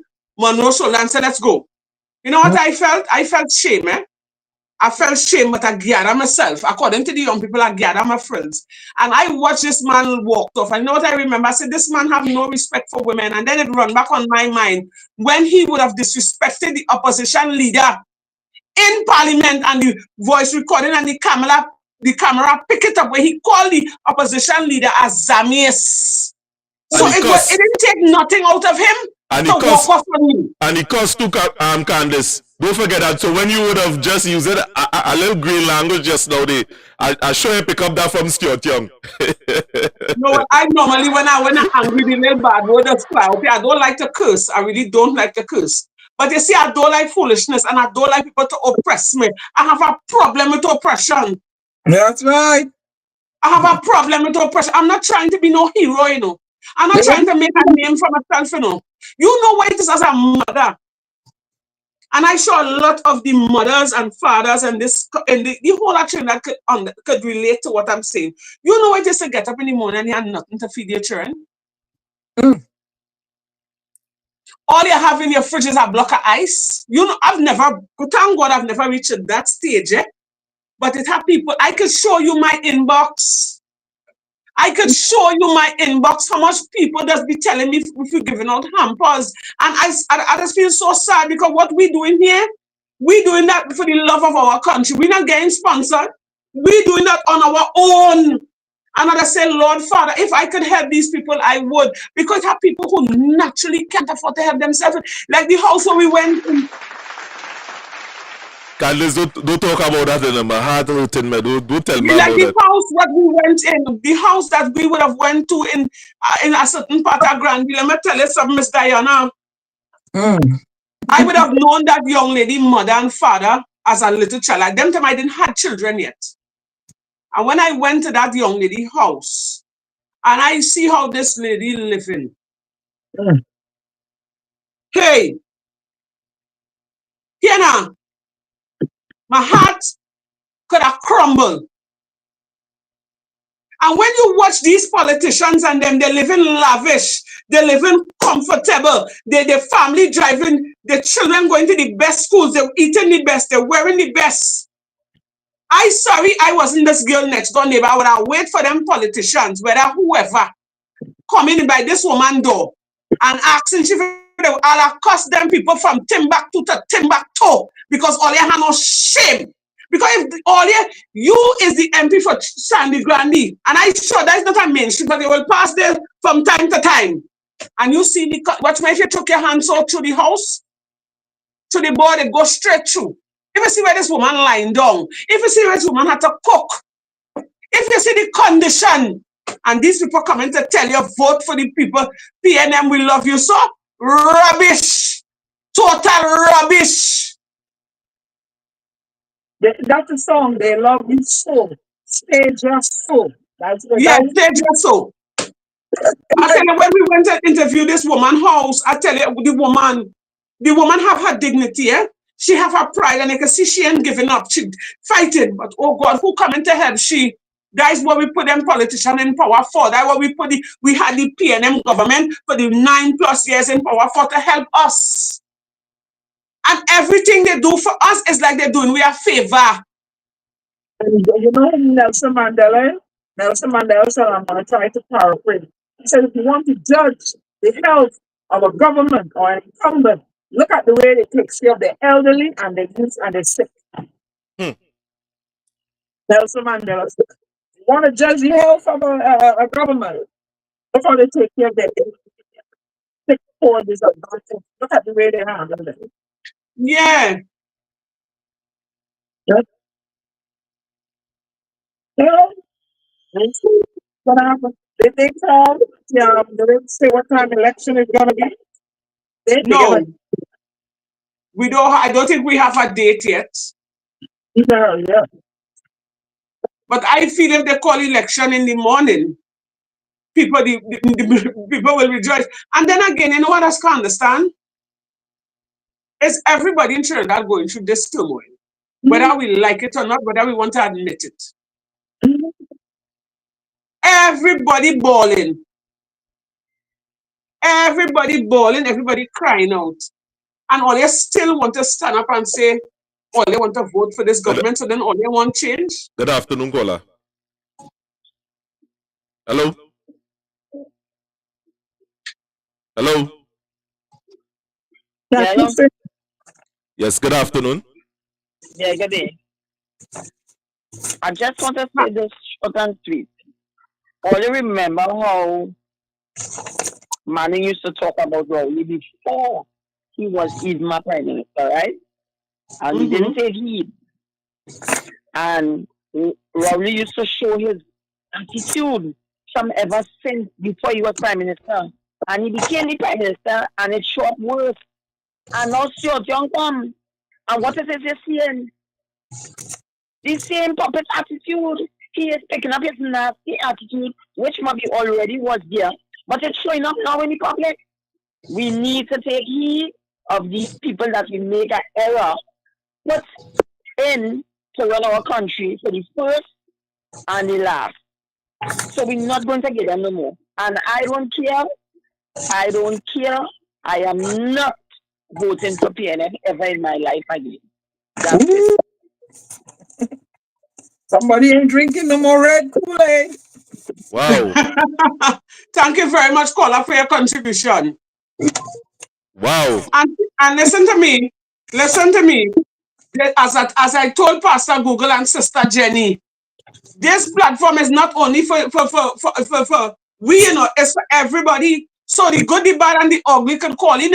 So we could do with some PNM callers. Let some PNM caller call in. Let us agree to disagree. No, well, the lines is open in the Candice. Anybody could Yeah, call. but I mean, people you have just to call tell with a them. number block. No. No. Don't know that. Pastor Google know that. The making, what's going on? They're trying to make we look like if we is the bad guy. Them know. No. Mm-hmm. They know that. So that's why I still have to mention it. If I didn't mention it, it wouldn't sit right with my soul. So somebody PNM, all the PNM, all they can call in, let us agree to disagree. Because all they two feeling the pain. Because if PNM should come back in power, not only my pension they're going with all your own, not only my house they're going to go with is all your own too, it's everybody going to feel the pain. So don't wait until night time to get flambeau. Let me light the flambeau now in the day. So the lens in the eyes could adjust. Oh, Lord. Because we can clearly see that this government is like the blind leading the blind. The cart is in front of the horse. Mm-hmm. You all didn't realize that the PNM government self-destructing from within. Just know you will hear a bobo boss inside parliament with one or two of them ministers, because not all of them satisfied that Young going up for prime minister, All of them, but they had to, according to the prime minister, we had to keep the school, so whatever you call it, together. Because if they betray the pack, and what wouldn't happen and whatever wouldn't happen, so they're grinding inside. You think them want Stuart Young as prime minister to know them they so long? No. Uh-huh. It's only a matter of time, and I pray that the Spirit of the Lord touch one or two of them in Parliament heart and let them come out and bust the bobo. Because them two don't want Stuart Young. I would have get a first-hand close vibration with Mr. Stuart Young, and let me tell you something. I didn't feel an ounce of warmth. I didn't feel an ounce of That's what he's up there. I didn't. Let me tell you something. I didn't, as a mother, as a normal citizen, when I watched me, I felt total resentment from that man. I felt a block wall, a brick wall just blocked me off. And that is a person I want as a prime minister. You're supposed to be glad to meet with me. And even if I did come hostile, you're supposed to wrap me up and say, Miss Edwards, but I say, Miss Edwards, come here. Let me talk to you and convince me, show me that love. Michael Oliver is asking what's the number. It's right in front of Candice to the bottom. Yes, he's supposed to show me that love and try and convince me now. Because remember, the PNM government has failed me once, twice, 3 times, 4 times. It takes me 4 times for me to see somebody say, kick me in my AWS. Good afternoon, caller. Good afternoon. Good afternoon, caller. I'm calling from America. Hello? Yes, good afternoon. We have America in the house. Thanks for calling in, sir. Yeah, I'm watching your program here. Finally, I was, taking a break from my Super Bowl in a little minute. And I'm watching the program, and I saw you guys on Candice Edwards and the Workers' Rights. But anyhow, I called because I was reading the news, and I saw the PNM Rowley is diverting the economy by planting yam. But what are you going to eat the yam with? With yam? It's going to be yam and yam? You need to start giving them some fish and some saltfish, some pigtail. You can't eat yam with yam. I don't know what is guys doing, man. I mean, the guy is stealing all the money, ripping off the people, lying to the people. I'm a Trinidadian living in America for 40 something years, but I come home all the time, and I talk to Lennox Smith and all them boys in the ground report and TCT. So I know all them boys. Lennox Smith know who I am. I'm from Orlando. But anyhow, this guy is crazy, man. I could have supplied the guy.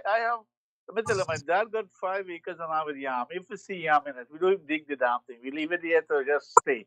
I could have supplied the government with yam seed. I have a lot. Well, maybe They taking it for free. They have to pay nothing. because But it is whoever said get that it, you say people eat a lot of yam. So hey, anyhow, you guys have a good program. I know I listen to you guys. I listen to the Gong Report regularly. So Lucas, right, you take care. Man. Talk to you. Yeah, thank you, brother. Thank you very much, sir. We have our next caller on the line. Good afternoon, caller. Good afternoon, sir. New York, New York. Candice, you're right. Next time, get a poor people their ass. That's the only time they come to the constituency, you know. When they want to vote, run them right up here and do. Back in the days, we used to run the backside the electoral time. We used to run them.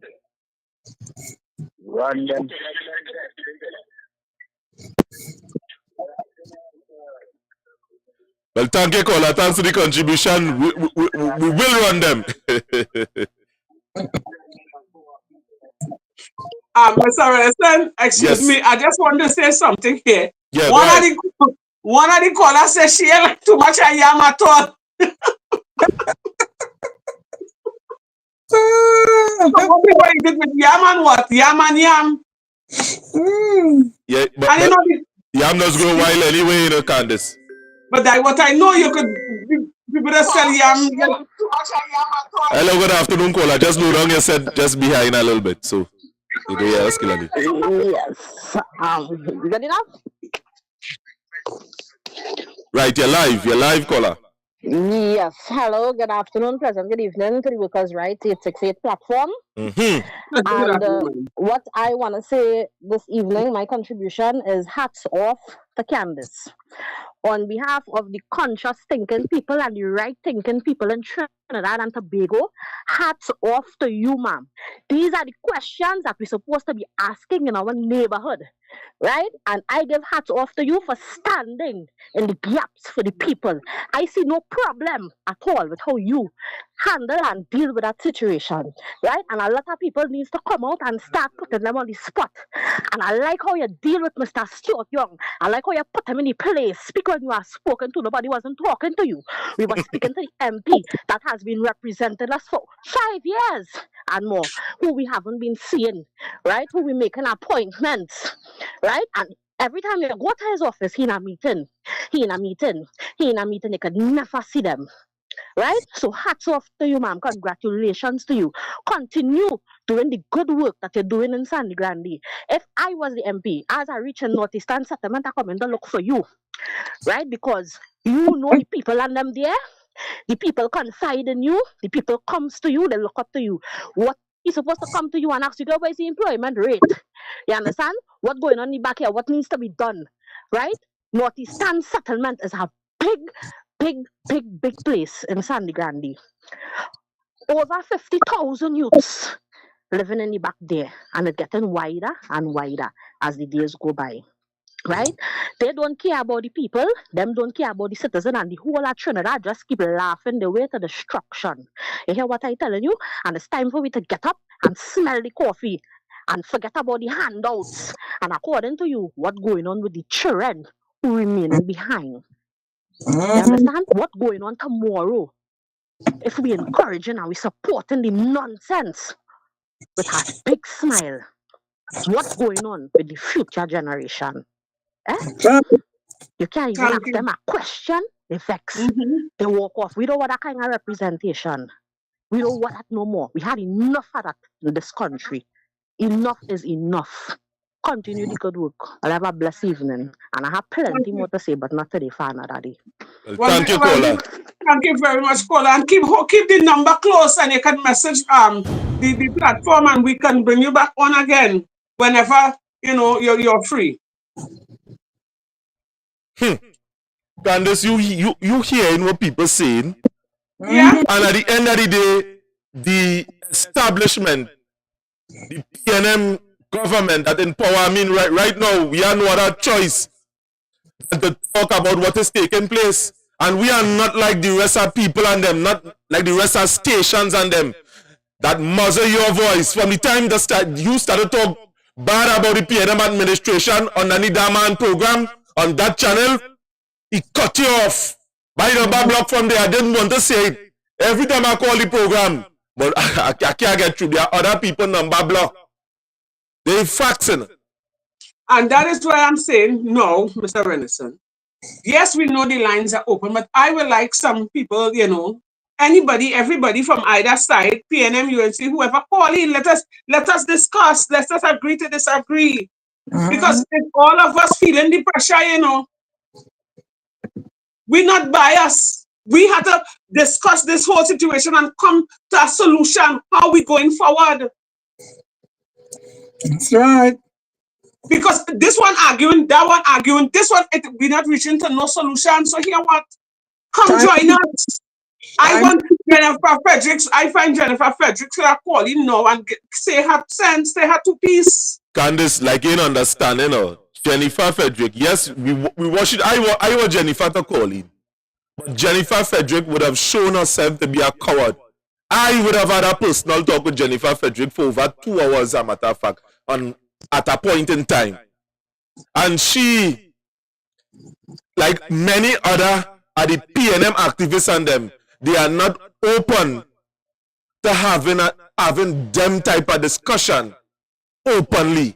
The mere fact that they don't like people oppose them, that is the hallmark of the PNM and some of these activists and them. When you go on social media, the bully you. I sure. Look how this week, Candice, you go see. Trust what I'm telling you, buckle up your seatbelt. Because we have some fanatics that will go at any distance to discredit you. Good afternoon, caller. PNM, nobody don't like them. PNM, nobody don't like them. PNM got to go. Candice, you're right. They come in here, ask questions. Because they can't answer no question because they know they're doing shit. It's a failed government. They got to go. PNM got to go. UNC and we ready anytime. Call election, Rowley, you big coward. Call it. Call election now, Rowley. Because caller say he's a coward. Call election. That way you need to do. Call election now. Everybody saying that he's a coward. You big and you bad. You can shut down the media from asking any question. You can pull away Roger Monroe, anything, and call election. Let me show you how much snake it have in the Balize. The Balize people going and vote against you. My thing is this. You see, confrontation, I don't really like confrontation. Well, I notice how I went in peace and asked a question. And I keep stating that. I went to them in peace. Because you can't go to, if you want to get a result or get an answer, you have to go in a certain type of manner. And I take down my hyperness, even if I was angry. I could not have even been angry because I never met the man. I went to ask a question. And because I asked a question, they want to drag me. But let me tell you all something. I know Pastor Google thought I would have shy away and bundle up under a chair and cry and put on a darkest to go to work and change up my hairstyle and going to work just as I was beautiful, big and red. And nothing always say about me, I will ever be intimidated. Let them know. Because I know I was not wrong. We, the citizens, have been living our lives for the past 10 years under this PNM government, under hardship, and we be barely making it. And the citizens of Trinidad and Tobago, whether PNM, whether UNC, whether whoever, now is the time for you to put on all your thinking cap and ask all yourself questions. Study all your future generation because it's the youths we're going astray. All you notice how the youth is killing out one another. Is the most amount of murders, kidnapping, and the police not solving it because either they don't have enough guns, they don't have vehicles. The country in a dilapidated states. And the only people that is reaping the benefit of this country is the politicians. The PNM government is who reaping the benefits, who would have given themselves a high raise in salary, a hefty, juicy, luscious, dripping back pay. You understand me? And the wise they're telling you and me, tighten all your belts because tough days ahead. tighten your belts. How much of all you had ham in all your house for Christmas? How much of us could have been able to buy gifts for our children? How much of us could pay all our bills in 1 month? Look how long public servants ain't get a raise in salary. They give you 4% until we take that and cool it. Otherwise, people will be on the bread line. Yeah, but Candice, you're saying take that and cool it. You know there are certain people outside there that informing the public servant that would have given you there, we should take that. There are people that doing that. And that is the reason why that we here against some of the suggestions. Well, Jennifer Frederick leading a whole set of people and telling them, hey, you know what's going on, the suggestion that the government give, we should take that. That is what she doing. That's more worse than actually doing it. Imagine that. In Nazi Germany, when it had men that taken down like Joseph Stalin, telling the population this, there are people behind the engine. And if it are nobody behind the PNM government, aiding them and abetting them and finding argument, as it are certain lawyers what else find loophole in the law, finding argument and information to encourage this government to continue doing what they're doing, and then saying enough is enough. This is what we are going to get, and that is why we are taking this stand here. Most of the times, and we not asking for no money, we don't want no money. We doing this with passion. No, that I know what I mean. We doing this with passion. Call it a call, okay, good. We doing this with passion. So hey, we ain't going away just yet. We ain't going away just yet. But I must admit, when I was in the protests with Jennifer Fredericks and them, right, at the time I didn't know better, to be honest, because at the time things was hard and I really could have do with the hungry 4%. But now that my information horizon is broadened and I have a little knowledge as to what's taking place. If Rowley could give himself 47% raise in salary. On your taxpaying dollars. On my taxpayers' money. On the 4%. Well, what in the darkness come to light? So I am saying I wish I could have go back in time and snatch myself out of that protest. Yeah, but that to tell you how powerful the propaganda machine is, and that is to tell you why it is that you, the public, must be wary of information like that. They are not a big Sawati, what has been on social media too, you know. The picking for the Arima seat, and Jennifer Frederick was instrumental. Here what she would have said in when they would have picked Dominic to enter into the position. Boy, we get you. You see how hard we work? That show you something. And if you listen to people like them and they could point it out on your hand, these are the people that leading the masses on the radio station and telling them, wait, now that cut. I mean, it could have been worse. That is the narrative, you know. But it could have been worse than 4% if the government had given 2. So we must accept the 4. That is how they're selling the argument, Diana. That is a total disrespect. I saw that a long time ago. A long time ago, I spoke upon it because at first what they had given, and then they're like 4%, and then you come and you give yourself a raise, and out of where they're being paid from? The tax-paying dollars on your measly 4%. That if that ain't oppression, I don't know what to call that. I don't know what to call that. Boy, when I hear how the PNM government does treat the people at Trinidad and Tobago, and you know what frightened me about this? You know what bothered me about this? The people in the background that is fueling this. The people that is coming and tell you, the Trinidad and Tobago, that is okay for Keith Christopher Rowley. I don't want to call him Rowley. I'm taking a page out of your book, Diana. That it is good for Keith Christopher Rowley to take 47%, and for you to just only have 4. So let me tell you how disrespectful this is. These ministers, the prime minister, the ministers of parliament, they don't pay taxes. You could ask them if they get housing allowance and all them things. And they still want a damn raise. And at the end of the day, they're telling you 4% good. Man, to hell with this government. It's so real. How you could take this? How you could allow somebody to tell you that 4% good enough for you? That is why Jennifer Frederick, you can say what you want about this broadcast. You understand? He is a shameful person in this society to tell the population that that's good enough for them. He is a disgrace because he is not one that just, you're just one that not speaking bad in her. You're selling them out. You're selling out your race. And that, you see, that is enough for me to pay to the cross. It had to stop. It had to stop some way. Someday, some way.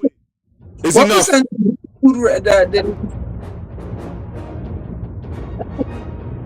I knew Diana. I knew. Percentage that they raise the food prices at? I'm sure it's more than 4%. 33%. 33%. Inflation is up by 33%. Okay then. And I only get 4%. Take that home my farm. And that we love you so. We taking good care of you. We love you so. Just stay so. Rubbish. You see what you're saying there, Diana? Rubbish. Diana, we now say there, we supposed to charge the government for spreading false information. By that song alone should be banned from the radio. You love me, so you take good care of me, and at the end of the day, you're ripping me up. You understand? Gas going up, this going up. What kind of song what really going on here? That is false information. Who you taking care of? Terrible. Yeah, you gotta get better because what's gonna happen now? What's gonna happen? They go back in power. And you know, someone once said to me, they have a well-oiled machine that goes to work around election time. So I was like, and I see it. And people are some of them so gullible, you know. I don't knock anybody for, the situation. I carve my way in life. I had no help from mommy or papi. I carve my way, right? But I could not sit down and, that's all I'm getting, things going up, and I'm not supposed to say anything? Nah. And you see, the thing is this, I don't know what's going on with the citizens of Trinidad and Tobago. It's because probably they are afraid. Yeah. They would have heard some rumor. Because plenty people just tell me, girl, you red brave, you ain't afraid of PNM come and kill you. They just kill people and put them in furnace and burn them. And they can't find your body, You know what people just actually listen to me. And you know what? Most of them are employed by the government. Yeah. I tell them, I say, listen to me, God didn't give me a spirit of fear, If that is what is alleged, that is what they just do. If that is how I had to go, well, then so be it. God probably done this, design it so. But I'm not going to remain silent. I had children too. Yep. I have children too, and I know what it is. It had times when I was young and I wasn't working. I got up 1 or 2 mornings and then had nothing to feed my children. And I would have felt the pain you see in COVID.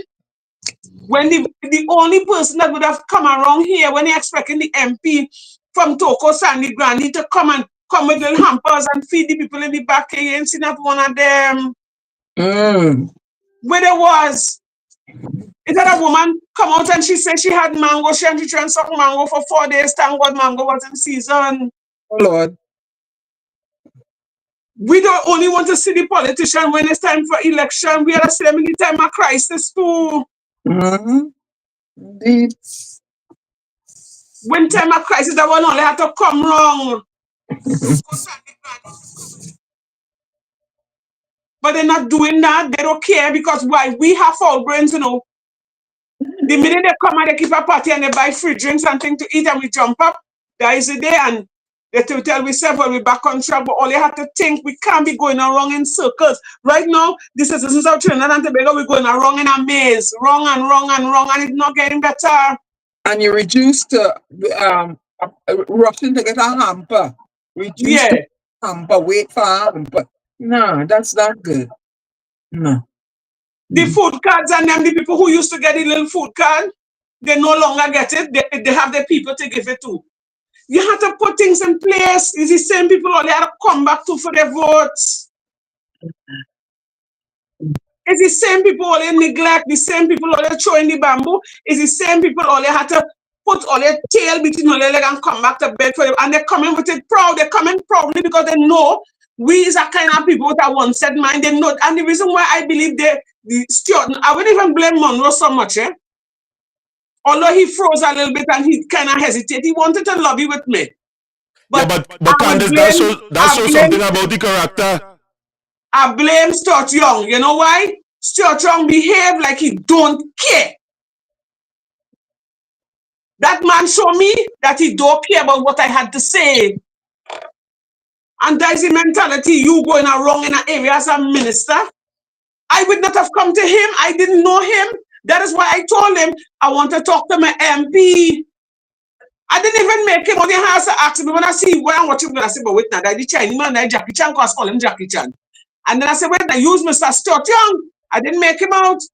But my main concern was to talk to Roger Monroe because that's the first time I would have meet him. And who knows, although I am not going to ever vote for the PNM, but I would have still given him a hearing. I would have still lobbied with him and listened to him because it's about the youth. The question was about the concerns of the youths and the fact that you walk out and make Stuart Young make you too, Roger Monroe, look bad. Good evening, caller. What is your contribution? Yes, I call that again to make our next contribution here. Friday evening, they give out some awards, I think in Sandy Grande area, where the Sandy Grande Carnival Committee may have launched and give out some awards, right? Maybe the deceased patrons of the community. They forget to give out an award to the Sandy Grande swimming pool that frogs occupy now. That community swimming pool.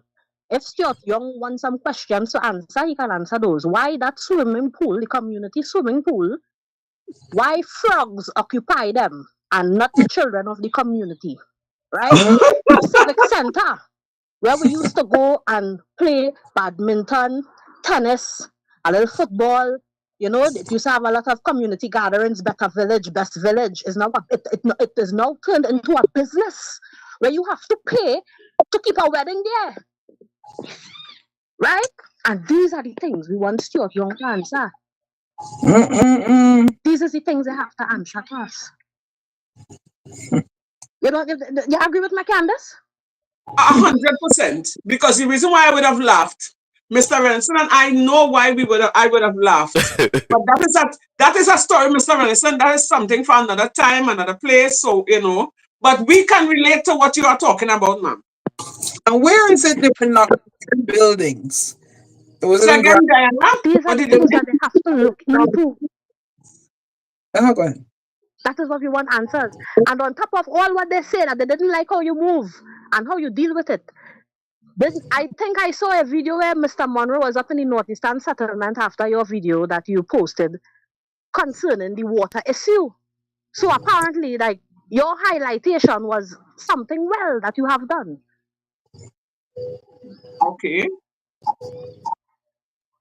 So since you have highlighted that matter, he was up in the settlement asking about the water. He come to address and see about the water situation with WASA up in the Northeastern settlement. We all know that's a front and a propaganda.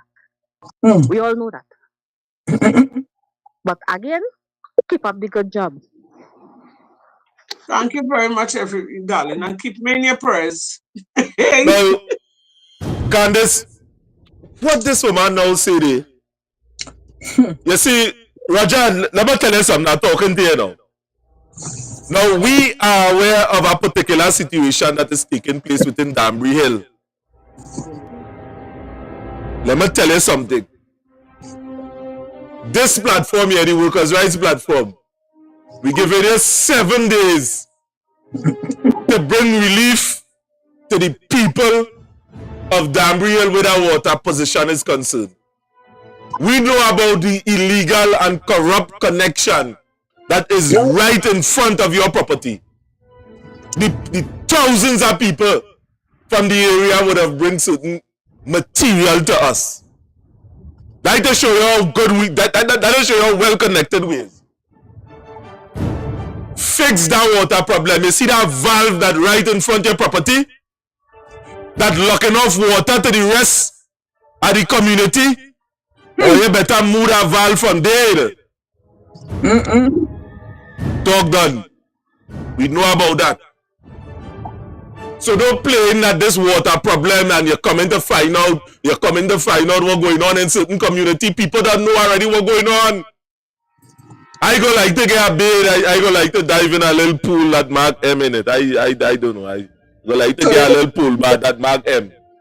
Candice, the floor is yours.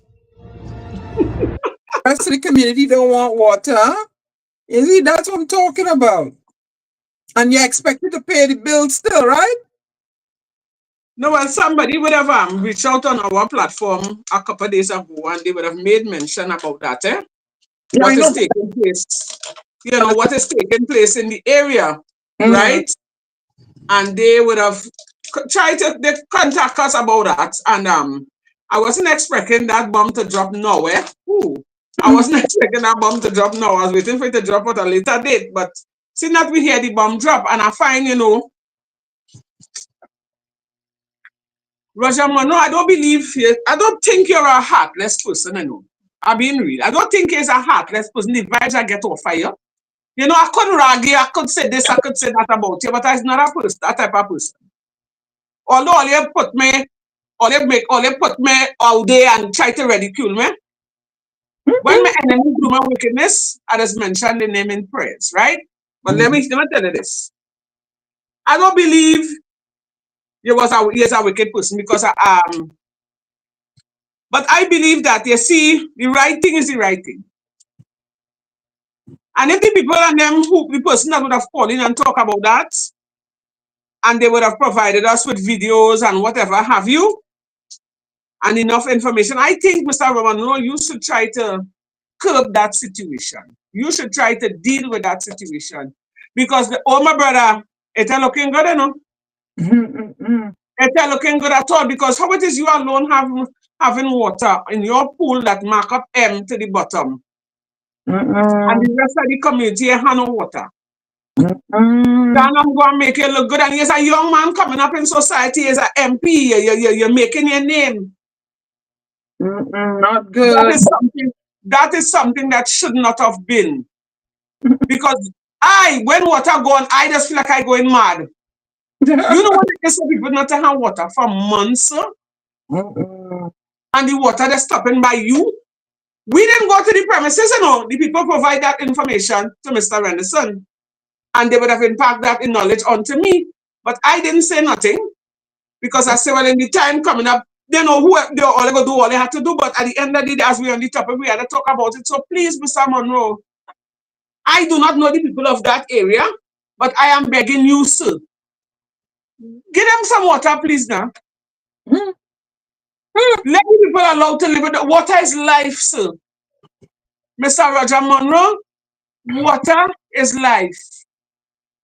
And I'm sure if water go on by you, one day you feel like you want to die because you can't bathe, you might be able to brush your teeth, you might be able to cook a meal. He might be able to take a dive in that nice pool that he have to the back of his property, and the amount of people are telling people, boy. No, a lot of people would have called us. A lot of people from Sandy Grande would have called us and complain about that, and that is wrong. Because I say, well, I don't know where your office is. I would have transferred, can I get that? Because I'm not a beast. I don't know. I might get on rough from the edges, but let me tell you something. I'm a sweet bird, you know. But I don't like foolishness. I don't like advantage. From the time I feel Pharaoh coming to put the people in bondage, I just flare up. So, Mr. Roger Monroe, my friend, my goodly friend. MP. He's a MP. My MP. He's not my friend. Sorry, let me correct that. He's not my friend. My goodly MP. Give the people some water now. Please and thanks in advance. So when the people can't go and line up in front of the house with a bucket and there get some water? But if I was some of them people, when he and they are jumping a gate and go and bathe in that pool, you know, I hear the pool nice. It have a M in the bottom. Line up outside the house with you when you have no water, and let make the water available to you. That your MP. Is a good thing I just keep my promise. I would assure any picture of the beloved pool. No. Is a good thing I just keep my promise. Mr. Monroe, we want you to address that problem in Danbury Hill. Address this problem for us, please. The people in the area around where you have the pool, the ball gray, it mark M on top of the wall. The valve right in front of the just the turn off to go in the garage, the whole part it full of crusher run. You understand? The people want some water in that hill, in that area. Good afternoon, caller. Good afternoon, caller. Hello. We would have lost that call, I believe. My pastor go and pay bill. Yeah, go in. Yes, good afternoon, caller. Yes, good afternoon, sir. Well, I'm just here still taking in the program, and I would like to make another point clear, seeing that you all discussing the water topic in front of his home there. Another thing that is also a problem that I see with that situation is where he paved up to his home, and the rest of the residents after him have to live in the mud, right? That same house with the capital M, the road is paved up to his house, and the rest of the residents in that road have to live in the mud. The other side, around the corner where his friends live, he makes sure that they pave there about 3 or 4 months prior to now. But the residents that live after him have to take the mud. And this, wow, this situation, but I mean, is better we. No. Hold your hand, brother. Hold your hand. Wait, maybe he get a picture from Yes, China. caller, go ahead, caller. Yeah, that's my contribution on this topic. Thank you very much, ma'am. Hey, they get it from China. That's why they pave up the house.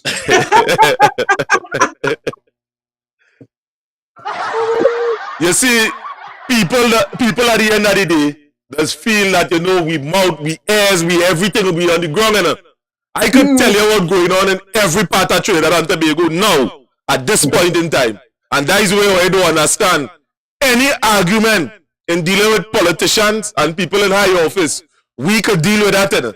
It's just that the resources is just that we are funded by ourselves. Candice, all we buy, we own equipment. But there is going to be a time that we will be able to do a lot more, when we will be able to hire a massive team. And trust me, I'm telling you, some of you go out to run for cover. Not with no bullets in it, not with no fight in it. It was said by Emmanuel Kant. All you have to do is just release the truth, turn it loose, and it go handle itself. Like no lion, no tiger. All we have to do is just turn it loose. It needs no defense. And you see the thing is, you see how things revealing. Now we would have gotten that information a couple of weeks ago.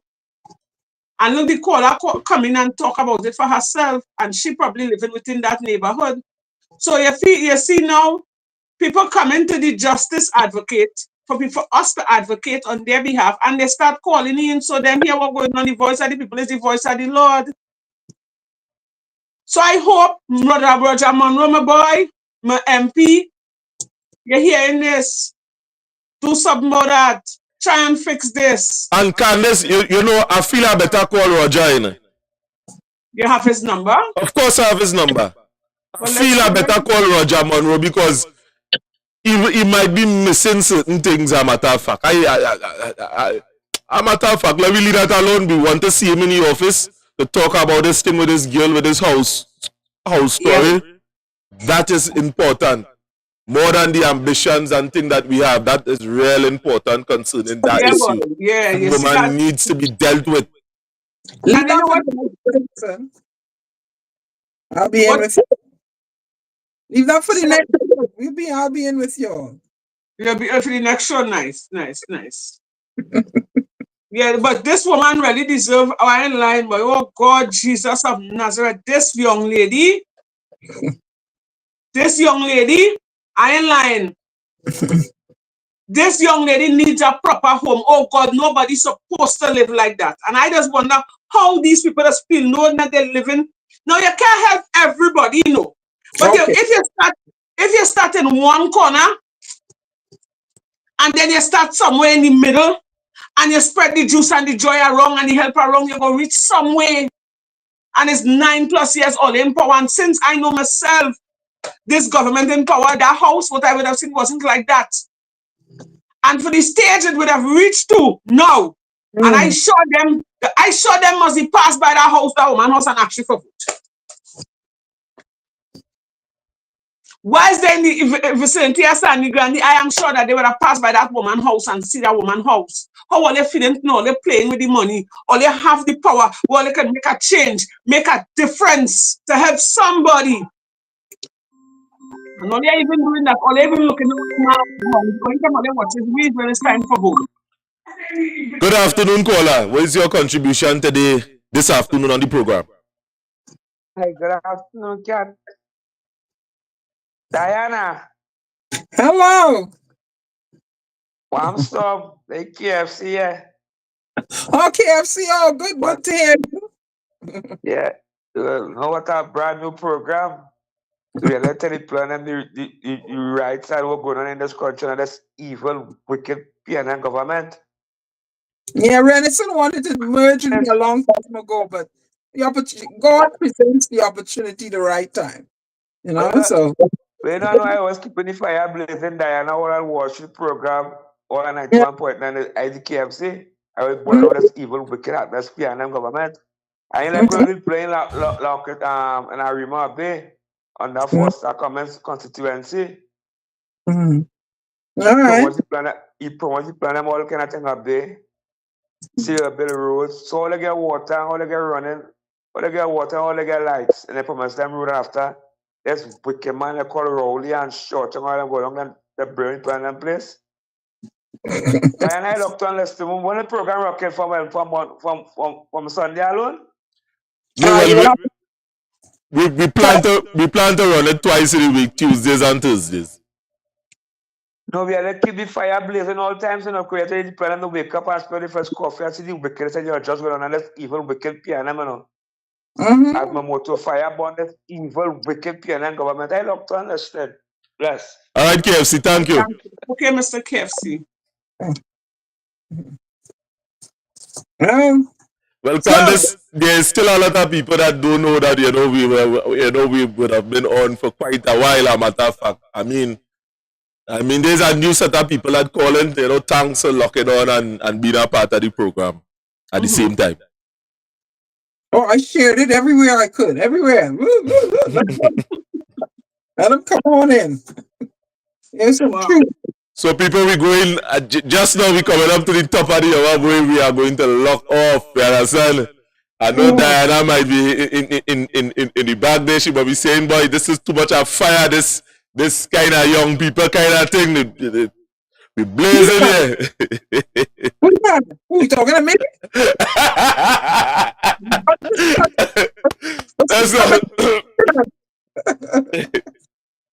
Don't step on don't step on the senior citizen toes, you know.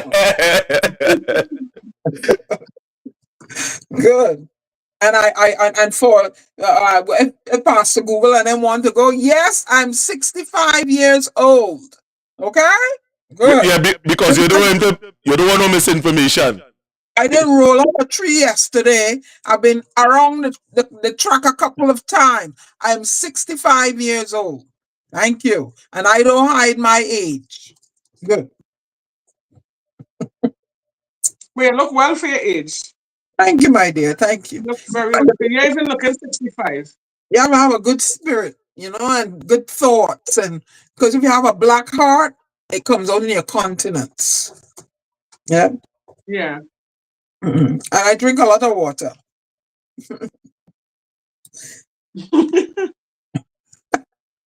I drink a lot of water. Try to mind my business. So, as it is, yes, drink water and mind your business. Business, but Candice said me, Wow. So, program, come on the program. You know, I'm like, okay. Yeah. No, well, Diana, you know he's a giant yeah, in so this I whole wanted to situation. Diana, you know Huh? he's no, Diana, she knows she's a giant in this situation, and you know, many times I say, Diana, you need to come on. I mean, I he's a know. person that I know I wasn't the too well, public can learn so from. let me get myself together and fix up whatever it is. The interruption starts. The interruption starts. You know, when they find we staying long, they just try to give me static. Yeah. But then I will be to join you guys in. I will do my podcast once a week with different subjects because my podcast is a different thing. You know, not so much politics and thing, but different, you know, when I highlight All right. people, yeah. But I love that you guys invited me. I voice for the voiceless. And I believe you said we're about to wrap up. I just want to ask some you know, Trinidad and Tobago, are you willing to accept the things you cannot change, or are you willing to change the things you will not accept? And I will end there. Right. Powerful quote. Are you Thank willing you to very much, change the Mr. things that they can accept? Are you willing to change? Yep. So Candice, where we at here with this conversation? Because you know we were somewhere. There are people that trying to still criticize and they will still try to find a way. You carry but every argument. But this is our platform here that we are open to suggestions. You understand what we should have done, what going on in your area. According to KFC, we need people to push back. We can't stand up here and allow a government that we should we appear into tacitly agreeing to what they are saying and doing to us by the many of you that remain silent. And to the silent people, you remain complicit in what is taking place. If people will interpret your silence as you siding with what the government are saying, and that is people like these activists and them that is praying on things like that, the wishing that you remain silent. So if Candice didn't have a platform or didn't rebut the statement that would have came out of Pastor Google mouth, the people would have watched that as a defeat. And they would have said, see me, let me don't say nothing. And that is what they would have attempted to do, Candice, here. But as the message, Candice, as the message that we are sending out here, we will not accept that on this platform. If I was to make me come back on TikTok alone, I was making a TikTok come back on TikTok because I wasn't going down there. So he come from a children. You could come at me, but not my children. Mr. Google is a bully. And that Jennifer Frederick, she's a bully, she said, because she ate and I bet why she didn't stop him. And but there's someone to get them out liberty. Yeah, indeed. And you know what, Jennifer, you see we playing Jennifer, we was keep on playing Jennifer, and Jennifer saying that she never said anything, a matter of fact. She telling people to call people and all kind of thing. We get back some in the call. She said, call this one, call that one, call this one. And we want to play what Jennifer saying. I wonder if we have this tape here. Just wait to get her gist, because she's not innocent in this whole situation, eh? She tried to set herself as a victim, but I saw the video. But let me tell you something, Mr. Rins. Let us not cry over spilled milk. Let us not make Jennifer Fredericks and Pastor Bully a topic. I know the truth. God know the truth. And the majority of the people of Trinidad and Tobago know the truth. I was not wrong for asking a question. So whether they come and bash me, if they come and bash me tomorrow, I'll come back and bash them. We go play tit for tat. But I'm not going down so. Tell the truth about my children. Don't give my children bad name. Hey, don't do that to my children. Renison and Candice, I'm looking at my really dying. So right, I know this. I know this because we went over the time, but we had to bash them. So I am so happy that we had you here with us today, Miss Diana. No problem. And you can go ahead and make your exit, right? Thank you very much, my love. Thank you. Hello. Right. Good afternoon again. We have a caller on the line, Candice. Good afternoon. Good afternoon. Afternoon, everybody there. I person caller, but I had to call the lady by name of Diane. She has all rights to say her age. You know why? I could not believe. I am looking at her and saying she's in her 40s. I cannot believe it. When you have a good heart and a good mind, it shows on you. And you all do a very good job.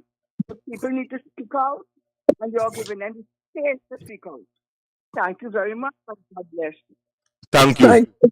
I plug it in a little, so I'm holding it awkward. So I will.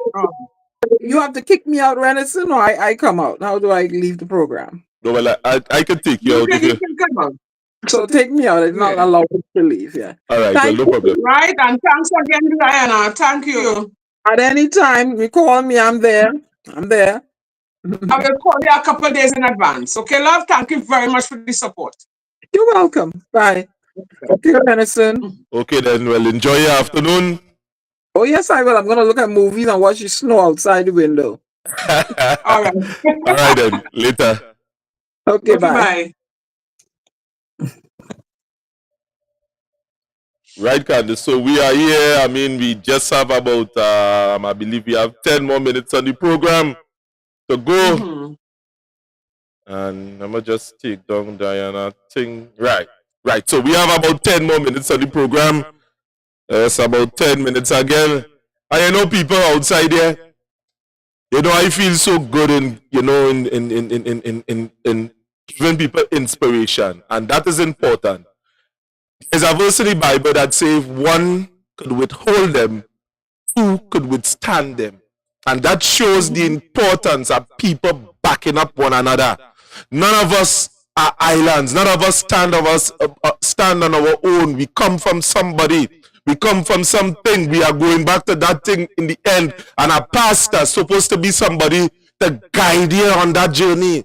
Not be corrupted in his messages and his depiction on society. Because, watch me, just as much as you are committing a crime or you're sinning, a pastor have such a responsibility within transmitting the word of God. He taking it direct from upon high and finding workable avenues as to put across God's message.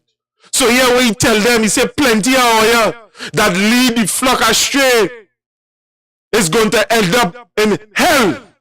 And no way he talk about them and he said, you're outside looking lovely, but inside it's like dead man bones. And even since then, under the Mosaic covenant from the Old Testament, a pastor was to be unblemished. They used to tie a cord around the waist and have bells on the frills of the garments, that when the bells stop shaking, they're pulling out a dead man from inside a day. And at the end of the day, if a pastor come in and in mingling himself in politics and misleading the people in the balance, you will be judged. You will be judged. And the doorkeepers and them that are keep on allowing that at a station, you ain't misleading one people, you ain't misleading two or three or 1,000. You're misleading thousands of people that do not have the time to cross-reference and to check the accuracy of the statements that you are making, and they're going along with it wholesale.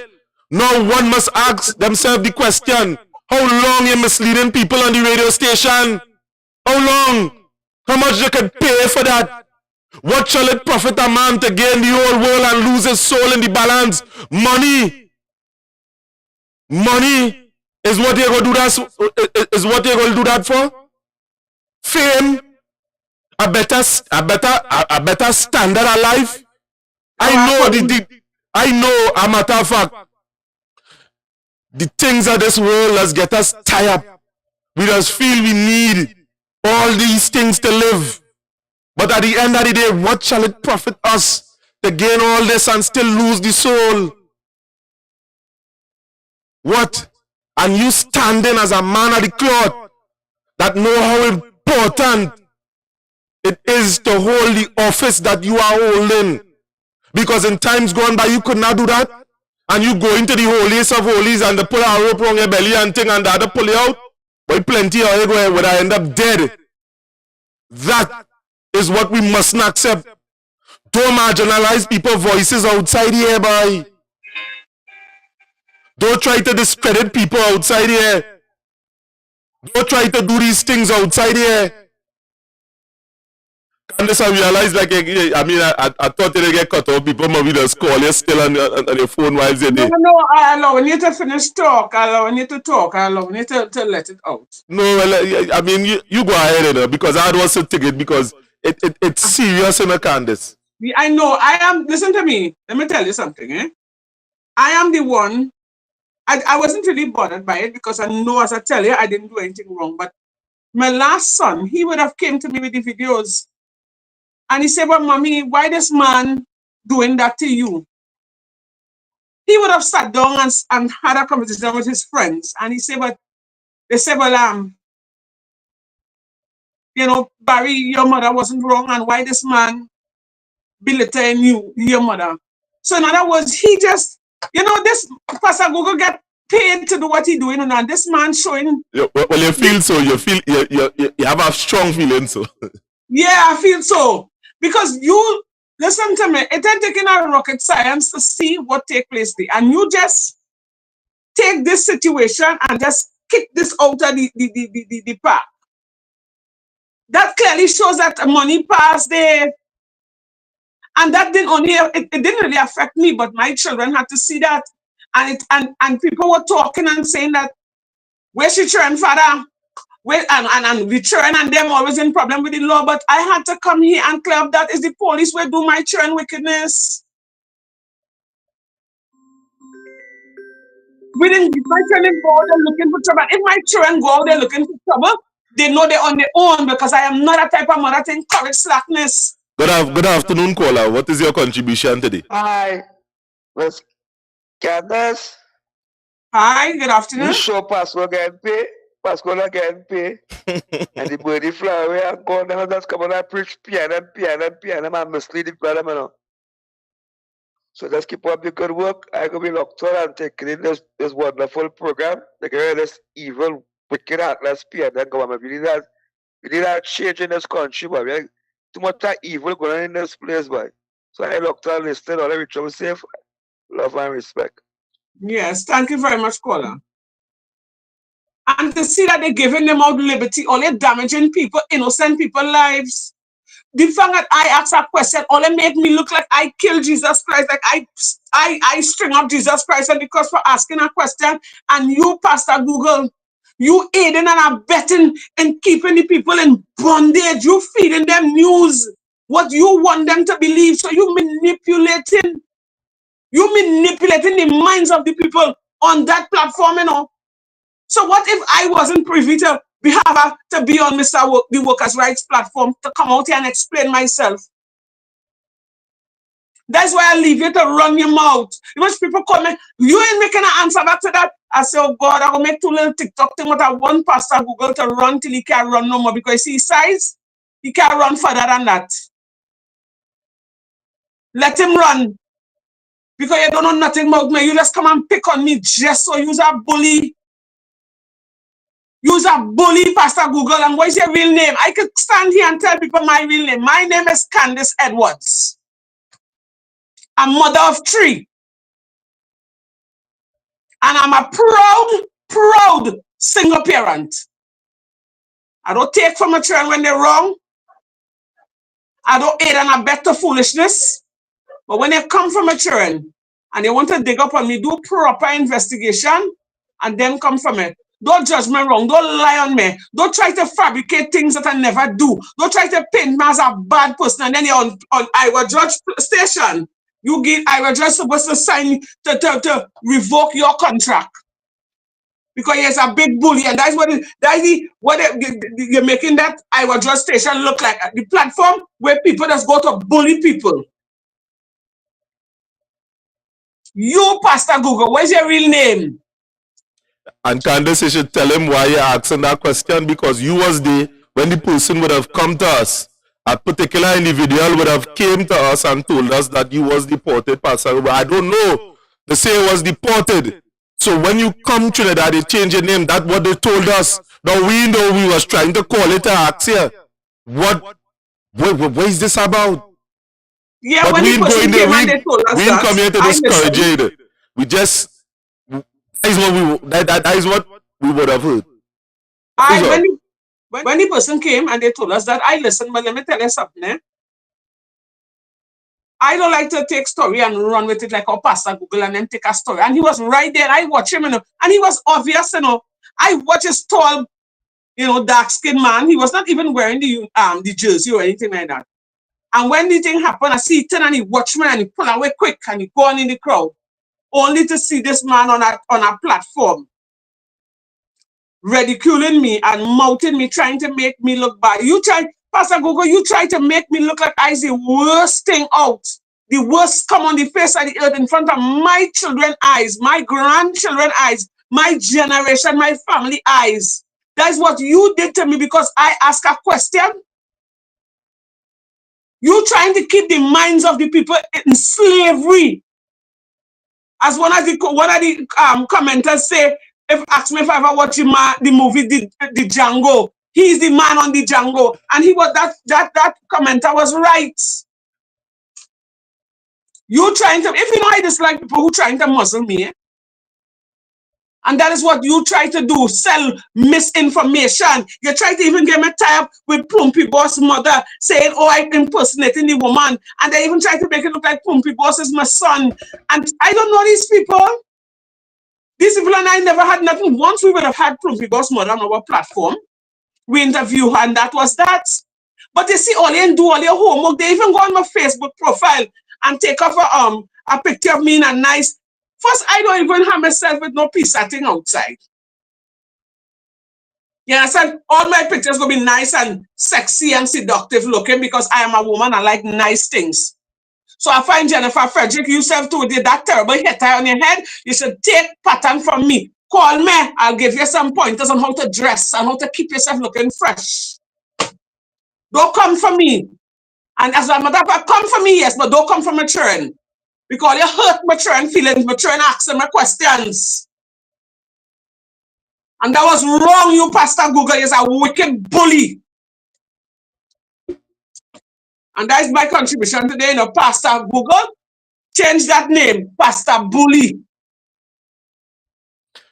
Well, ladies and gentlemen, we just have 1 minute again, but we are going to play the videos where they would have said what they say. They are not saints, as a matter of fact. They are not saints. So don't believe Jennifer what you think that platform, what value we go think. No, it's not of value. We have a platform to communicate and to disseminate information. So any narrative that you or anybody that is spewing within the public domain, we disseminate information. We evaluate and we make our critique about it. We don't just come and read out from a book and read out from this and don't even understand the book. We don't go down that way. Some of the times we evaluate information. We take the complaints of the citizens. We go and we fact check. We get information. We don't just come here and mislead people. We don't talk for no organization. We know in all organization there is good and bad. Yes. There is good and there is bad in all organization, but what we are getting now from this administration, you are seeing that the activists and them just turn off their according to their spidey sense against all the relevant thing that is taking place here and telling we that we are wrong for criticizing a government that is taking down this Trinidad and Tobago that I would have born. And anytime a government behaving like this, it is a curse on the land. Or you ain't seeing people saying it's the blood, it's the government that is cursing Trinidad and Tobago. You ain't see that in the Bible? Google. A government that do not follow after God is a cursed states people. That in the Bible.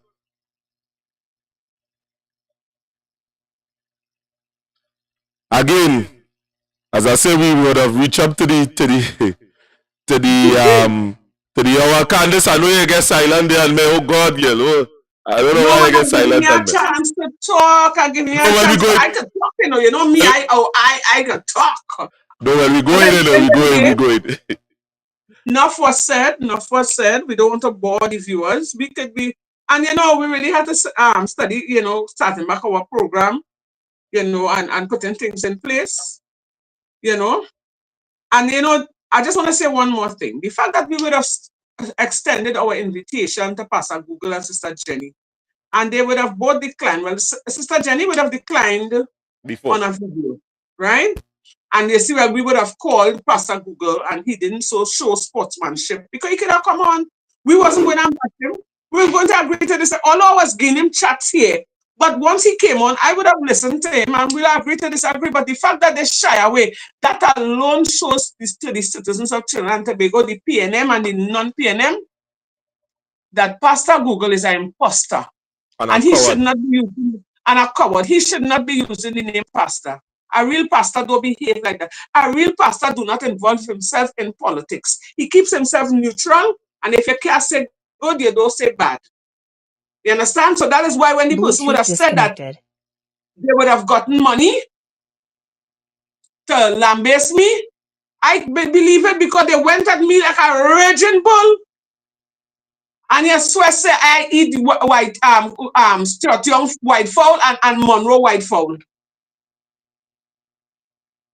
You could have swear say I eat their white fowl, but nonetheless, I'm very thankful to be able to be here on this platform today so that I could inform the public about me, right? And my children, what would have taken place and why I would have turned away from the PNM government. I was a PNM all my life. I born and grown a PNM house, and you don't want a government year in, year out, you in problems, and you crying out to your government, who's supposed to be working for you, is working against you and turning a blind eye on you and leading you to death.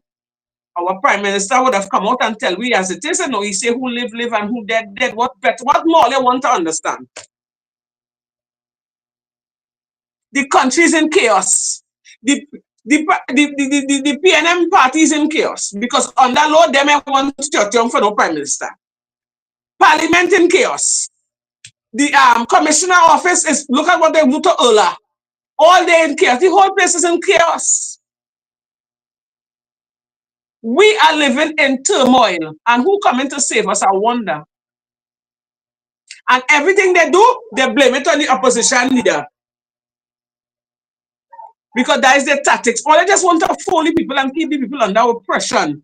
While all they're fooling, all they're pocket and living happy and comfortable. But all they just feel to know as an MP boy, all you're living a nice life, and all you're walking on, you know, only seeing a woman with a child on his side and two on the ground, and they're looking little, a little unfortunate and a little dirty and hungry. How all they just feel, boy? To know that person vote, it probably is the last vote that put the icing on the cake for you. How they just feel, boy?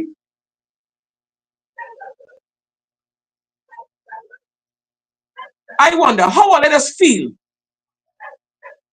But again, we the citizens of Trinidad and Tobago have it so. We have to make a stand, we have to stand up for what is right, and we have to tell them no means no, we fed up at this. This is my contribution for the rest of the afternoon, Mr. Renison. Well, thanks, Candice, for being on the program. I mean, you would have taken a hiatus for a very long while at the same time. And, that was just coming off at the heels of the Christmas holiday, a matter of fact. I mean, it is, or your woman does, I don't know what is going on with her for Christmas, but, and everybody at the time, as I say, we just do this out of the love we had, and there is going to be a time. Some the blessings are going to come at some point in time, and we will be able to run a full program with a dedicated schedule, and going forward. God is good at the end of the day, and He's merciful and He is kind, to everyone. The meek shall inherit the earth. Blessed are the peacemakers; they shall see God. And we know the whole accolades that goes alongside with that.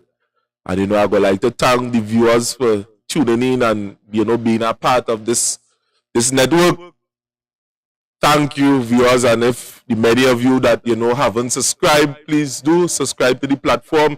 And many of you, feeling kind of cargo, in calling. I mean, we ain't go bite. There's only songs on social media, but if you see us in the public, you can hail you and say, very soon we just see you on the program, Candice, don't just watch man stare. I see this man already staring me in a corner, and I saying, with this man staring, boy.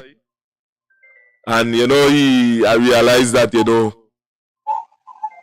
he said about you using man on the program. I say yeah. So Candice, thanks to be done. Thanks to be done. Thank you very much as well. Have a pleasant good afternoon. And to all the viewers, we love you guys. And we appreciate the support. And don't worry, we'll be back on soon. Right, guys? Have a safe evening. Right, so we are here. I promise you guys to play some of the video, as a matter of fact. So to the people, we are signing off at this point in time, but this part of the thing here with a coward. This is a coward.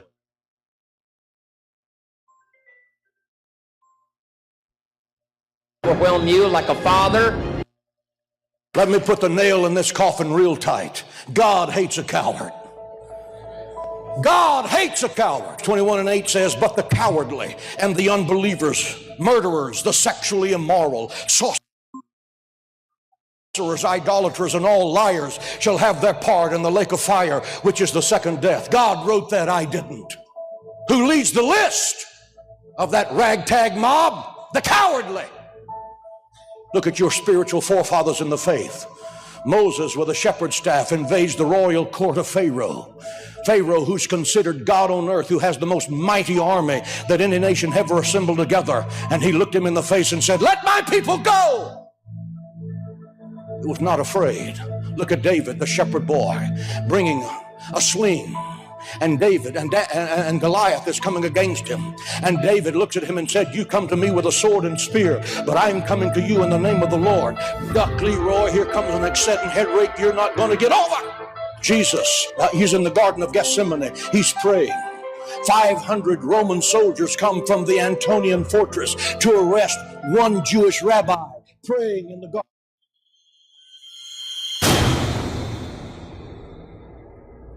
So, as promised, we are going to play the tape from Jennifer Frederick, who is claiming to say that she didn't say nothing. We had to play that tape.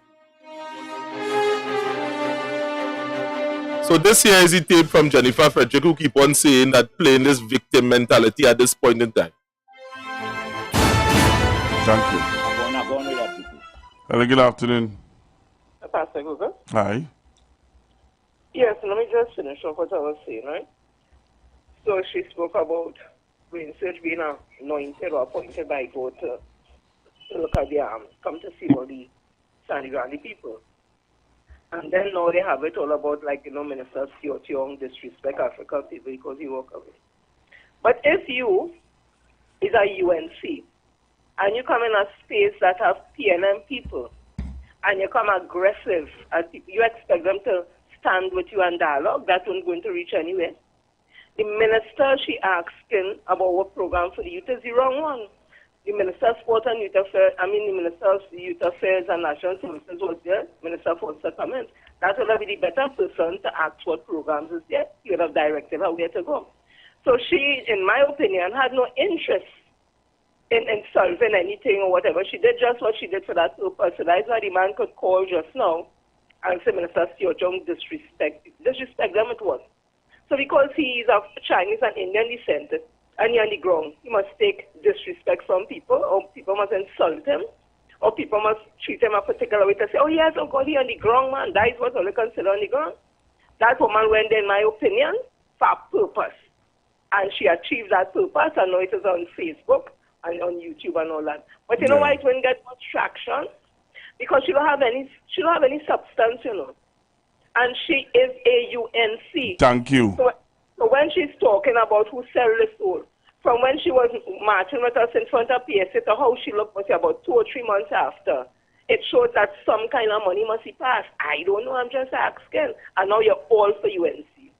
So you went there with a purpose and a mission, and I don't want those things to deter Minister Stuart Young, because there's no need to get yourself entangled in that set of ignorance. If she wanted to know what's happening with the young people, the Minister of Youth Development and National Services was here, because Minister Roger Monroe don't have no youth program. He will still have to check with the Minister of Youth Development and National Services. So she went there for the purpose that she created, so people that calls about, oh, he disrespect black people. Come now, man, come not disrespect black people so much, only let's take it and smile. Wait, Thank you. Have a bless. Hello, good afternoon.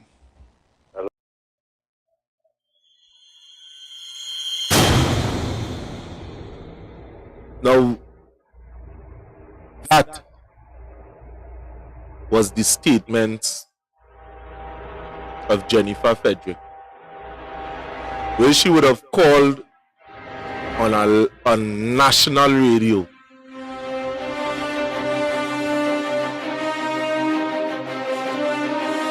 give her opinion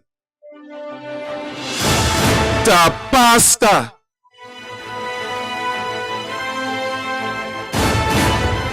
that at the end of the day spews misinformation on people. And how the hell you could play victim in a situation like this? That is my whole thing here, you know. Oh, you go answer. Don't give your mouth liberty and feel that we will not respond to you. The misinformation campaign, or you prepare for this because you are telling lawyer, or you're not going to have it easy. This platform here is to amplify the voices of the people on the ground and to give hope to the hopeless. And anytime you attack the members of this platform, we are going to respond. This is not a joke here. So we write any propaganda that Oya have and the machinery that Oya have, and include the Workers' Rights 868 platform in that. Include it inside it, because we will respond to you on all social media platforms. All. So don't give them out liberty and call and talk to this one and talk to that one and expect us not to respond. We will respond, because the people on this platform here is God-fearing people. We're doing this here with passion, with conviction, and to hell with the PNM propaganda machine for far too long. Even self in this area, somebody would have said in the comments, yes, what about Randall Mitchell down on this side? We will deal with that when it come here. But at the same time, do not take God out of all your thoughts and expect us to stay silent and covered in a corner. We are doing what many of you outside there in the public supposed to do, to stand up. Some of you, like if you're born without foot. Some of you are sticking your head into the sand and having all your bottom up in the air and allowing the politician to do all what they want. And simple, this thing here is simple. We want answers for the time that you are there within the office that you are serving and we are paying you to do. We want answers. We want a report for the years that you have been there, because we can't talk to you no other way. When the media would have asked questions, you saying to not answer, again questions on the phone. That is not what we are about on this platform here. And the citizens of Trinidad and Tobago, we are fed up. And you see that scheme, I hear one of the caller would have talk about it. The scheme that would have taken place in Arima, where they would have break down houses. Or you would have beat Philip Alexander and saying, oh God, he mocking Camille Robinson wages. But where is the sympathy of Camille Robinson wages now? Where it is people are losing their homes. They would have produced videos with Foster Cummins coming with them. They would have gotten lights. water, and they was expecting the road, and now for you at the end of the day to justify what you are doing to the people within the Arima area, here is what you are saying, that they are selling lands. How they could sell the land if they don't have no title? What type of nonsense going on here? There are people that would have gotten leases from the government and they would have sell out land and lease back the government and rent back the government certain things, and they would have received nice lease. So at the end of the day, a poor man can't live. So if I'm in a squatting area and I decide to go, where am I to do the house, and somebody could pay me for the house, but I take the house, I mean it cost me $5,000, go ahead and live. What's going on here in Trinidad and Tobago? Foster Cumming is a disgrace to the people within this area. Randall Mitchell, we don't want you in Library. The people don't want you. I don't want you. My neighbors, my friends, the hundreds of people, we don't want you here. And we're going to play some videos concerning that. There's a video that is going on, drop 7 o'clock tonight right on this platform, and you will see for yourself. We would have walked through and went and canvassed the ground of Library, and you would hear from the people themselves. We do not want Randall Mitchell in the area, Library. They don't want Kennedy Richards in the area, Point 14, and what his technical team would have did to us on the 7th, which was on Saturday, is a disgrace. It is disgraceful. It didn't show sportsmanship at all. That is the area, Point 14, that I am talking about. The people want better. We deserve better in this country. Again, my name is Wenison Jeffrey. This is the Workers' Rights Platform, and we are broadcasting live from the Workers' Rights Network.